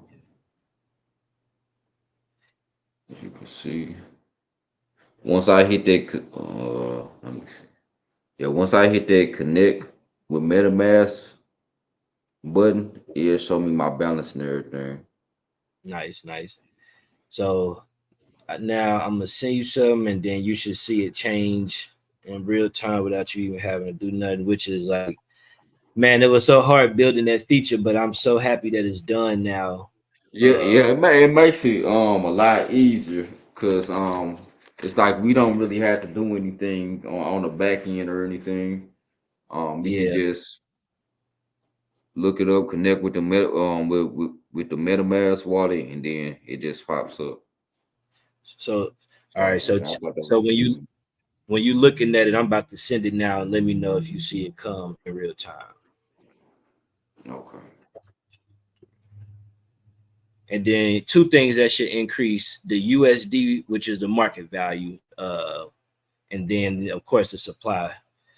So I'm gonna do next, and then you ain't even have to send it. I already had you programmed in my contacts. I'll be forgetting. That was cool. Okay. Cool. All Cool. right, so send, and now it's all right. So just let me know as soon as you see it. So hold on, it's still sending. All right, it said complete, so it should be coming in a sec. Yup, it changed instantly. Nice, nice, nice. Hey, that's hard, ain't it, bro? Yeah, yeah, yeah, yeah. They go. Yeah, that's pretty cool. Yeah, I like that. Oh, and everything. I was so like, man, like for It, real. it, And it makes it makes it a lot easier. oh yeah, and so yeah, that's just on that part on receiving payments and stuff. And when you thinking about the marketplace, it's gonna be something that's simple. As soon as a person posts a product, somebody tap buy, then it's gonna be like the whole prompt is set up automatically. All of the numbers and conversions, everything works smooth. So the payments are real fast to get. And the nice part about this is that you can over time you can convert that into USDC as a place of value, and then convert the collar coin to USDC, and then USDC to USD, connecting with something like a Coinbase or a Kraken or something like that. So using the collar coin to receive and send payments, and then converting the collar coin into a stable coin, and then converting that stable coin profit back into your local country profit if and when need be, I think is a mad dope thing, because it took me, I didn't have to pay. I paid like a fraction of a penny, like 1/4 of a penny, to send that amount to you that I just sent. If I sent you $100 and wired it to you on the bank, the transaction fee would be much higher. So yeah, like it's gonna be more things that we do too. We got an escrow service that's created. Let's say on a more like non-trusted parties. If I don't know you in a sense and I'm trying to pay you to cut my grass, I paid you, you didn't cut the grass, that money's irreversible. I can't get it back.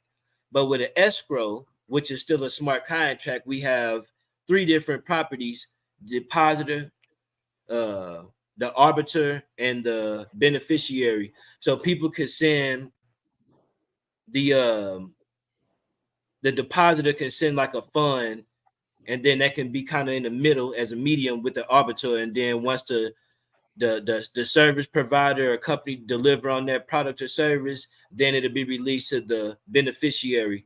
And if not, they can have withdraw funds to get their payments back. So even though blockchain at its nature is still irreversible, once a payment is successfully transferred from wallet A to B, when you send the collar coin to an escrow contract, then that escrow has smart contract functionalities that can send the money to either party. Furthermore, that's going to be a very secure thing for a lot of companies to do big stuff with, because if somebody want to buy, say, like a Lamborghini, $1 million, don't know, ain't nobody about to send $1 million worth of something, even though we can, to each other because we trust each other. But in real life, no one's going to do that until that product is delivered. So that Right. escrow contract, which is called the Collar.io escrow contract, we have it finished, but when we release it, that contract connecting with the marketplace is deep. It's gonna be just a lot of nice features and advancements to help grow the future of doing like cryptocurrency payments. And like you said, with the marketplace, imagine Walmart, like car lots, Toys R Us, like any business can come on there and post products instantaneously, and you have to have collar coin in order to post products. So that makes the collar coin a utility more so than just a financial instrument. Right, right, right. Yeah, and that's why I was like, man, I can see that blowing up because like people are actually gonna be utilizing this. In workplace, and I most definitely want to use this for my store eventually because I have a Shopify store. So I most definitely want to integrate it into my clothing store eventually. So yeah, man. Oh, yeah, there's gonna be love. Oh yeah, we gonna yes, a lot of great things coming soon and stuff. Damn near every day we trying to at least work on one new feature, one new update. One new cool thing that we also implemented is when people log into the Collar Coin and scroll to the bottom, you'll be able to stake your tokens on the Collar Coin. So we have a reward rate of the amount that you stake, that you'll earn that amount of tokens back per minute. So if you stake 5 tokens, you'll earn 10. If or you'll earn 5 every minute, so you'll double them up in a sense. So that's a nice thing too. And not only can people stake them, they can look at their calculated rewards in real time. So if you stake one, well, it's one it's per minute, not per second. If I just said that, so you put up one, you'll earn basically 60 tokens per hour in a sense like that. If I'm saying the math right. And we have lockup periods that you can release the tokens. We got dynamic lockup periods. So if you so yeah, man, the contract is real dope. The utility behind it, we have a save feature, which is something simple, but it's super important because again, if you do not have Collar Coin in your wallet, you won't be able to use pretty much none of these utilities. So being able to save content from images, links, messages, and having it save local. Right now, we're using something called local storage, which people could probably store anywhere from 50 to 100 images, which is all local. Nothing on no central. It's not using the internet. You can turn your Wi-Fi off. You can turn now, of course, if you posting and saving a link, you will have to turn your Wi-Fi on to go to that website, but you'll still be able to. It's still clickable, local. You can post, you can edit these posts and things like that, using local storage. But we're gonna update it soon from going to local storage to IndexedDB, where people could post about 50,000 to 100,000 images compared to 50 to 100 images, all local, meaning that you're just using your phone and your browser to store and access this content. No internet, no blockchain. Yeah, it's a lot of it's man, I could go on and on, but it's so many raw features with the utility. We got grades. We just updated this new feature for schools so students can check their grades based off them having a certain supply of Collar Coins. So now for the kids, it's like I'm about to cash out my tokens. You know, they mama's gonna be telling you better not move them tokens because I need you gotta have them tokens in your wallet so we can see your grades. So that video, yeah, videos. We got it the token to where they could use it for video, for calling, audio, video. It's a lot. Initiating video games. We doing it with tic-tac-toe right now, to where you have to have the Collar Coin again in order to even start the tic-tac-toe video game. Usually starting it is somebody putting the letter X or 0. Now it's having a certain balance of Collar Coin. So yeah, man, we playing around with different features. We could change the color of a box based off Collar Coin, uh, based off how many tokens you have. You know, certain analytics on Google.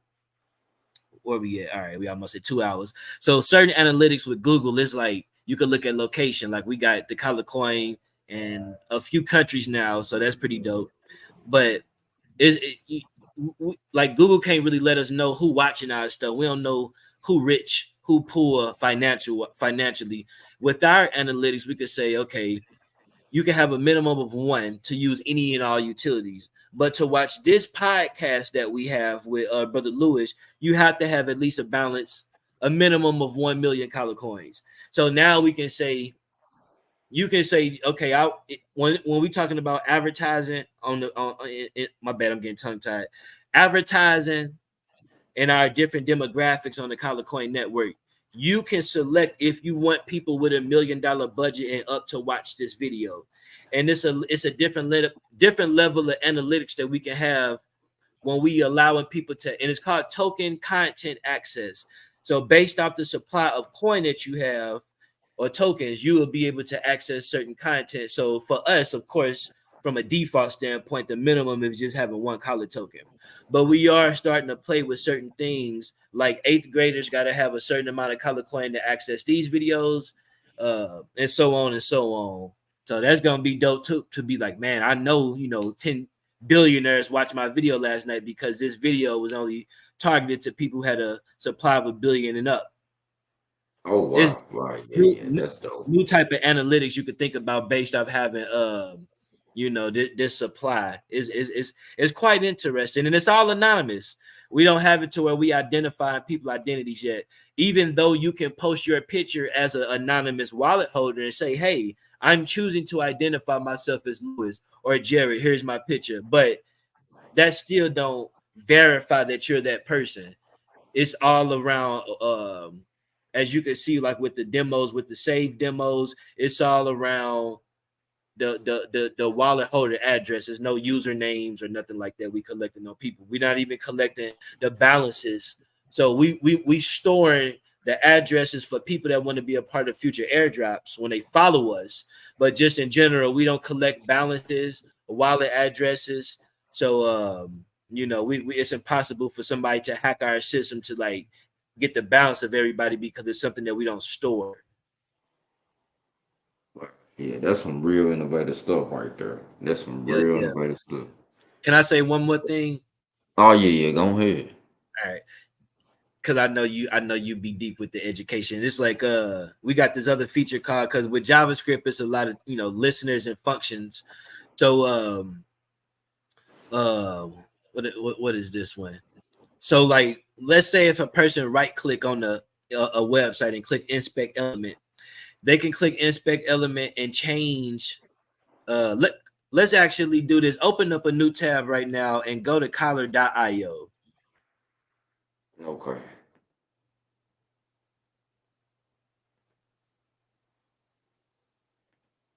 I'm gonna share it on this new tab. Give me 1 second. Okay.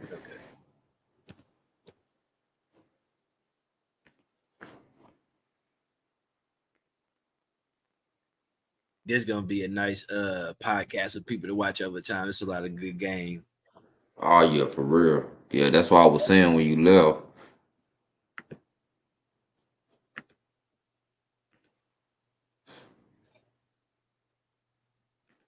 I'm glad we got to hit the 2 hour mark.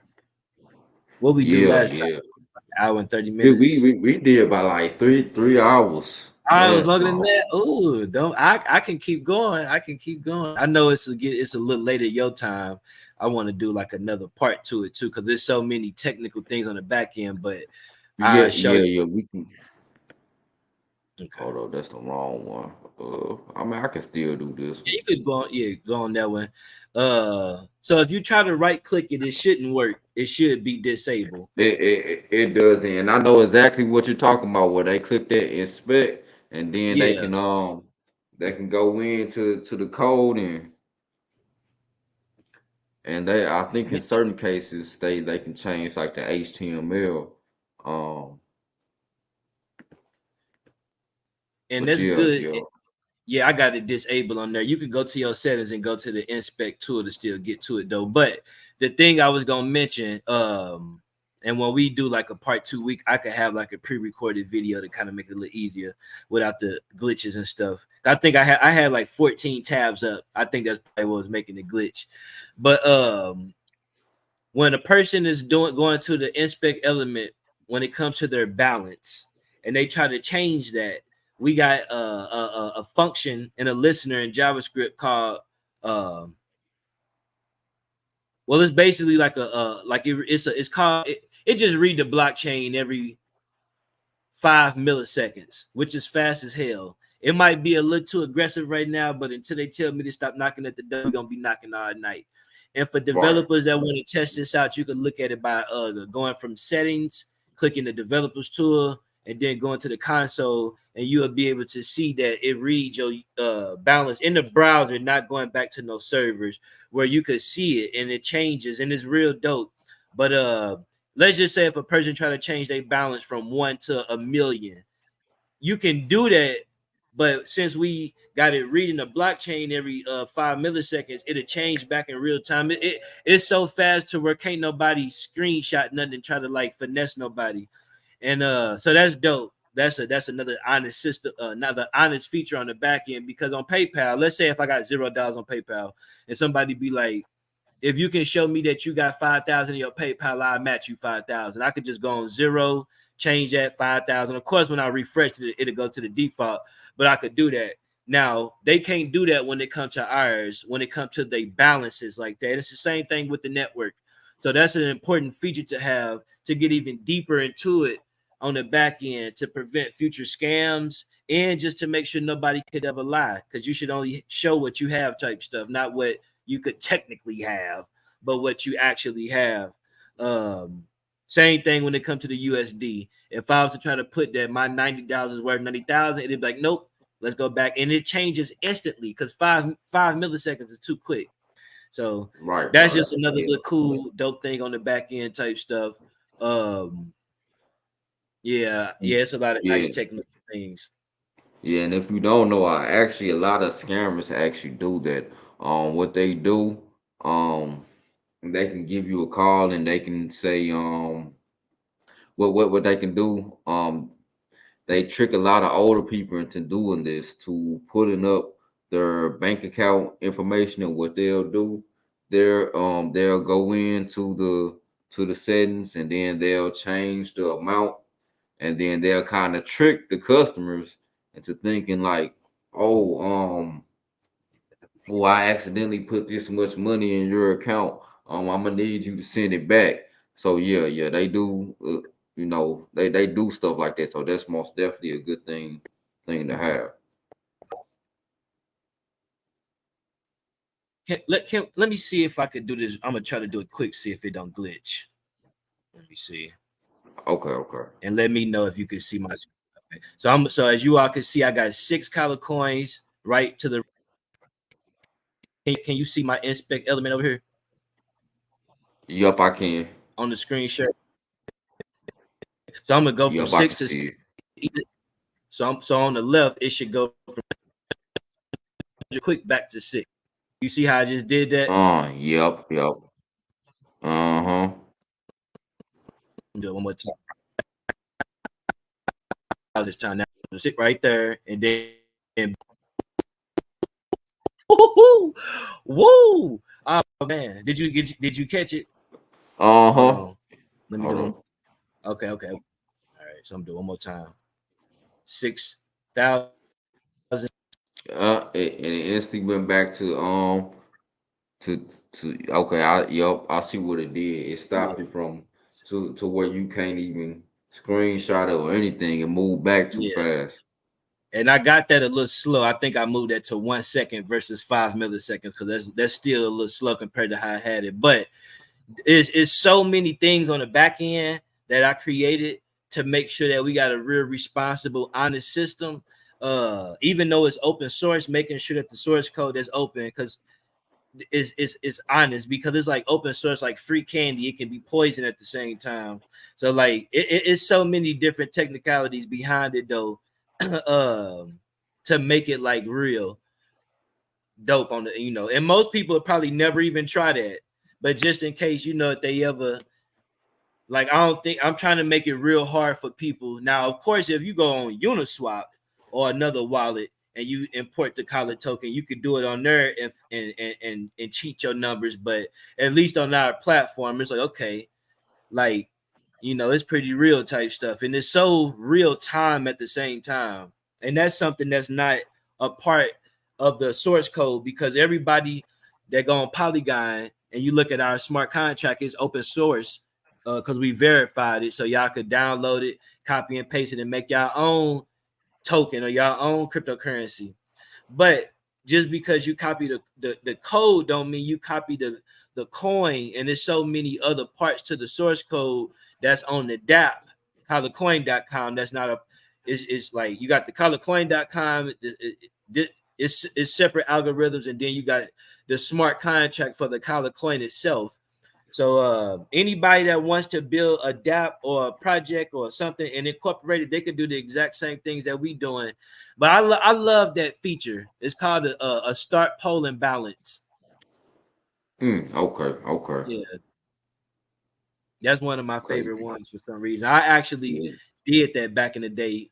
Finesse somebody with my PayPal, cheated my numbers and got an extra whatever. Now I ain't scammed them. I just had to verify I had some money. in order to get some more money to do something Okay, else. yeah, yeah, that type of deal. And Yeah, it was but all yeah, for real, for real. But is there anything else that you're working on in the future that you want to speak about, or any other projects that you want to showcase? yeah. Right now, we just working on this color coin. A few more features that will be coming up. We are doing a big airdrop, so we'll be doing an airdrop worldwide, doing a couple billion token airdrops. So any schools that's interested in getting their students connected with the airdrop, definitely let us know. We'll have a token reward swap program where they'll be able to stake the tokens and then swap them for prepaid gift cards. We got over 100 companies that we're working with the gift cards, from Southwest Airlines to Xbox, PlayStation, Walmart, McDonald's, etc. We already got this system set up so the schools can start using it actually right now, but we'll be releasing all of this stuff this July. I'm sorry. So that's like the most exciting thing, this airdrop coming up, and how the students can take advantage of it. But in addition to that, businesses, companies, nonprofits, they could use the token right now as well. We're working on a domain registry where people will be able to register .kyc domains real soon. We got an MP3 player that we're working on for artists that's looking to sell and share music on the Color Coin platform. So it's a lot of different projects and more smart contracts and dApps that we're working on to do bigger things. We still have a partnership with Aldi's. So we'll be having more events coming up soon, sponsored by Aldi's, just helping us expand this Color Coin project. So just a lot of work right now, but a lot of good stuff coming up this July for our 10th year anniversary. And we have everything listed on Collar.io. People can get connected with us on the what is that? Our Facebook group. We got over 5,000 members. The Collar Coin Collar.io Coin KYC is the name of that. It's two different groups. Our Facebook page. We on Twitter. We got the Telegram, the Discord. We got all that stuff up, but mainly the stuff on Facebook and Twitter just to stay updated. We got a weekly KYC versus BTC virtual event up. People like, man, these tickets $1,400-$1,500. Yeah, but we got promo codes for partners. So some promo codes, the tickets is go cheap as $100. Some promo codes for certain nonprofits and schools is free admission. So just let us know if you're interested on that. We got the classes still available and things like that for the students want to do any type of web development, mobile app development. They could go on Eventbrite on Collar.io /events to register for those. But yeah, man, it's just a lot of good work and stuff like that. The main thing I'm excited to release soon is this marketplace. If businesses want to test it out right now and be a beta tester, let us know. You can use it to test it out, and people can actually purchase stuff right now. We just want to be mindful before we put it out to the public, so we don't have a dark market of people uploading and selling, because we won't be able to control the cryptocurrency. Now, I do want to mention one more important thing, because a lot of people in the crypto space is kind of like against blacklisting contracts that have blacklisting functionalities, but we do have blacklisting on this V3 of the Color Coin, but it's more so for like serious issues. Let's say that you lose your seed phrase or something like that, and your seed phrase you lost it at a concert. You may want your wallet to be paused because you don't want your wallet, nobody to transfer your funds. So it's really going to be allowing the holders to like blacklist themselves, but it's going to have to be for like, of course, like real reason. We don't want like your cousin to act like that he's you in a sense like that, but it'd be more so for like wallet migrations, of course, for legal purposes. If law enforcement let us know that they done found somebody buying something like child porn, using the Color Coin or something, or it could be something less serious. It could be using the Color Coin to purchase a hitman, or to buy, or it could even be something to like purchase. I mean, you got people like going to jail for selling fireworks using unregistered cryptocurrencies and getting Fed cases for that still. So it just depends on what the use case is and what state that you are in. Missouri, I ain't gonna say my state on the internet right now, but where I'm located at, they got laws that's not passed in Missouri right now. that makes it easier where blockchain and cryptocurrency payments are represented as legal what they say legal consent far as signatures. Now somebody could sign a contract using MetaMask and that can be held in court as a legal representation of consent, but it don't have to be that I signed something to get crypto or sign something just for an NFT. It's just a signature for a new car I purchased. But the signature that I sent this person on email, for an example, John Doe deleted it. So in court, I told him to just send me a copy of my contract. I get it later. He ended up screwing me. When it's time to get my contract from him, of course he's not finna send me that because this guy's a scammer. But on the blockchain, can't nobody delete my signature. So the signatures are being used as legal representations of consent in certain selected states. And that's a good thing for where I'm at, because it make it easier when the states are legalizing not just cryptocurrency as a legal financial instrument, but signatures now on the blockchain. It just make it easier now. So all of that good stuff, we're gonna be doing more talks coming up. We do got future events that we'll be doing with the FBI outreach community in Phoenix, Arizona, around like 2020. What we in 2024? So this will probably be like around 2025, 2026. We just planning some stuff to make sure that we do it right and that we expand the right way. And anybody that does have a cryptocurrency project, make sure that y'all do y'all legal stuff, because you can go to jail for selling unregistered securities. Is how they labeling this. And we just I ain't gonna say we submitted it because I got to do something with my bank first, but the MSB form, money service business form, we got to register with that if you're doing that.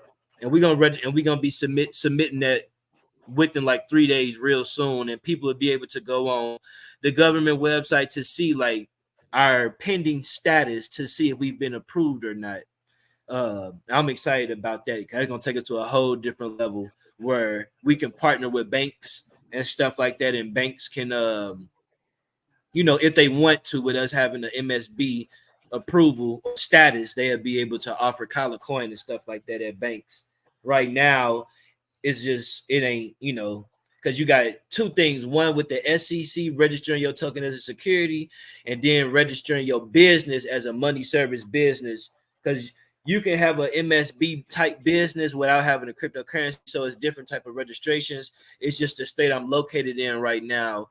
With them having these laws passed, I just have to do this MSB more so than all the extra stuff, which saves us, because to register your cryptocurrency with the SEC, that costs it's $143 million to register that fee. That's the price. Oh, wow.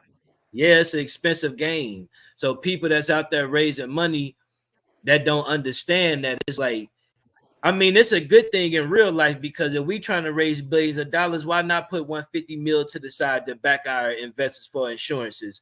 But that money ain't not just for your investors. That's just a fee to do it. You can just have $143 million in the cut in your own stash box if you want to take care of your people. But you will still have to pay an additional 143M just to register your cryptocurrency with the SEC, based off what state and country that you live in. So it's a lot of stuff I'm learning too. That's why having pausability and blacklisting is cool, because you just never know, like when they come with something to be, okay, we can pause our contract to make sure we get our business in place, and now that we got everything a check mark, we good. Now, just because it's paused don't mean that the value can't still go up. Just because it's paused and people not cashing out don't mean that we still can't use a token for marketplace or to watch videos. And I'm excited too, even about the token being used as a utility for token content access, but video access too, because when we're talking about students, every student gonna have to watch a course or a video in order to watch something I'm trying to teach them. And we got it to where you can import MP4 videos or YouTube videos. So if you don't want a video, because some people might say, well, I ain't gotta have the Collar Coin to watch a YouTube video. I could just go on YouTube and watch it for free. If it's public on YouTube, of course. Okay, well, let's do native videos and just upload an MP4. That way you can't watch this video nowhere else except for on this platform, but it's more so based off your balance. So yeah, again, to me, the collar coin gonna be way more than just like this financial. Let me kind of sit, hold, cash out type of thing. If I can use and have to use this token in order to access this video, to make these phone calls. When people want to call us with customer service, they have to have the collar coin. What's the point of calling us if you ain't calling us about our money? Unless you're a customer, you shouldn't be calling us. That might Right, not right. be that logical to everybody, but in a sense, it's like I ain't trying to talk to nobody in this environment. Of course, Collar.io, we got our number up for just general questions. But within the collar coin, you can't even use the collar, you can't even use the call button unless you have the collar coin. It just shows how much of a utility that the collar coin is really starting to become. And I think more companies gonna start following this to be like, wow, I can build a token that can be used just to make phone calls. Well, can we make a new AT&T or a new Verizon with blockchain? Of course, Yeah, they got yeah, blockchain. yeah. So like, I'm excited to see. Like, I think we own to in Revolution. They be calling me the Harriet Tubman of the internet or the blockchain. I know, and I went to Yeah, you most definitely put in your footprint. yeah, trying to Nah, help nah. us be financially free. Because we can make all of our people become billionaires, not even overnight, but in a matter of seconds with cryptocurrency. And then it's about just educating them about the laws, the principles, and things like that, how to grow the liquidity pools. We ain't even touched on liquidity pools yet, but it's just like liquidity pools is something magnificent. And I just want to make sure I get this information out to everybody. Yeah, yeah, most definitely, most definitely. Yeah, that's most definitely some good game. So, yeah, if y'all want to reach out to them, of course, you know, you got the collarcoin.com, and where else they can reach out to you at?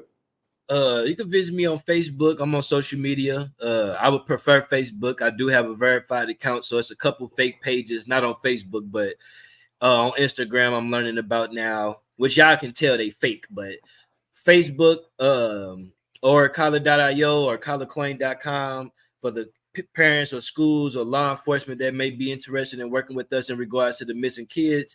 You can visit and connect with us on childsextrafficking.org and go to our contact form. My cell phone number 314-301-9952, and our email contact information. All that is public on all of our social media pages. But yeah, man, please reach out. I'm always open, and there's so much more that we didn't touch on that we'll touch on for part 2 that I'm excited to talk deeper about, especially when we come in regards to this marketplace, when we're talking about global marketing, and different products and things like that, services, and more great information. And I want to teach people too how to build their own cryptocurrency and more about smart contract development, like you said. So yeah, y'all reach out. Yeah, yeah, most definitely. Yeah, we'll definitely get a part two going so we can get more into like the technical details of everything. But thank you for coming on again. A lot of good information. Y'all go check him out. He got a lot of good game, especially when it comes to blockchain, anything dealing with technology, um, development, anything. So y'all holler at him. And yeah, we'll have a part two coming soon. Cool, man. Thank you.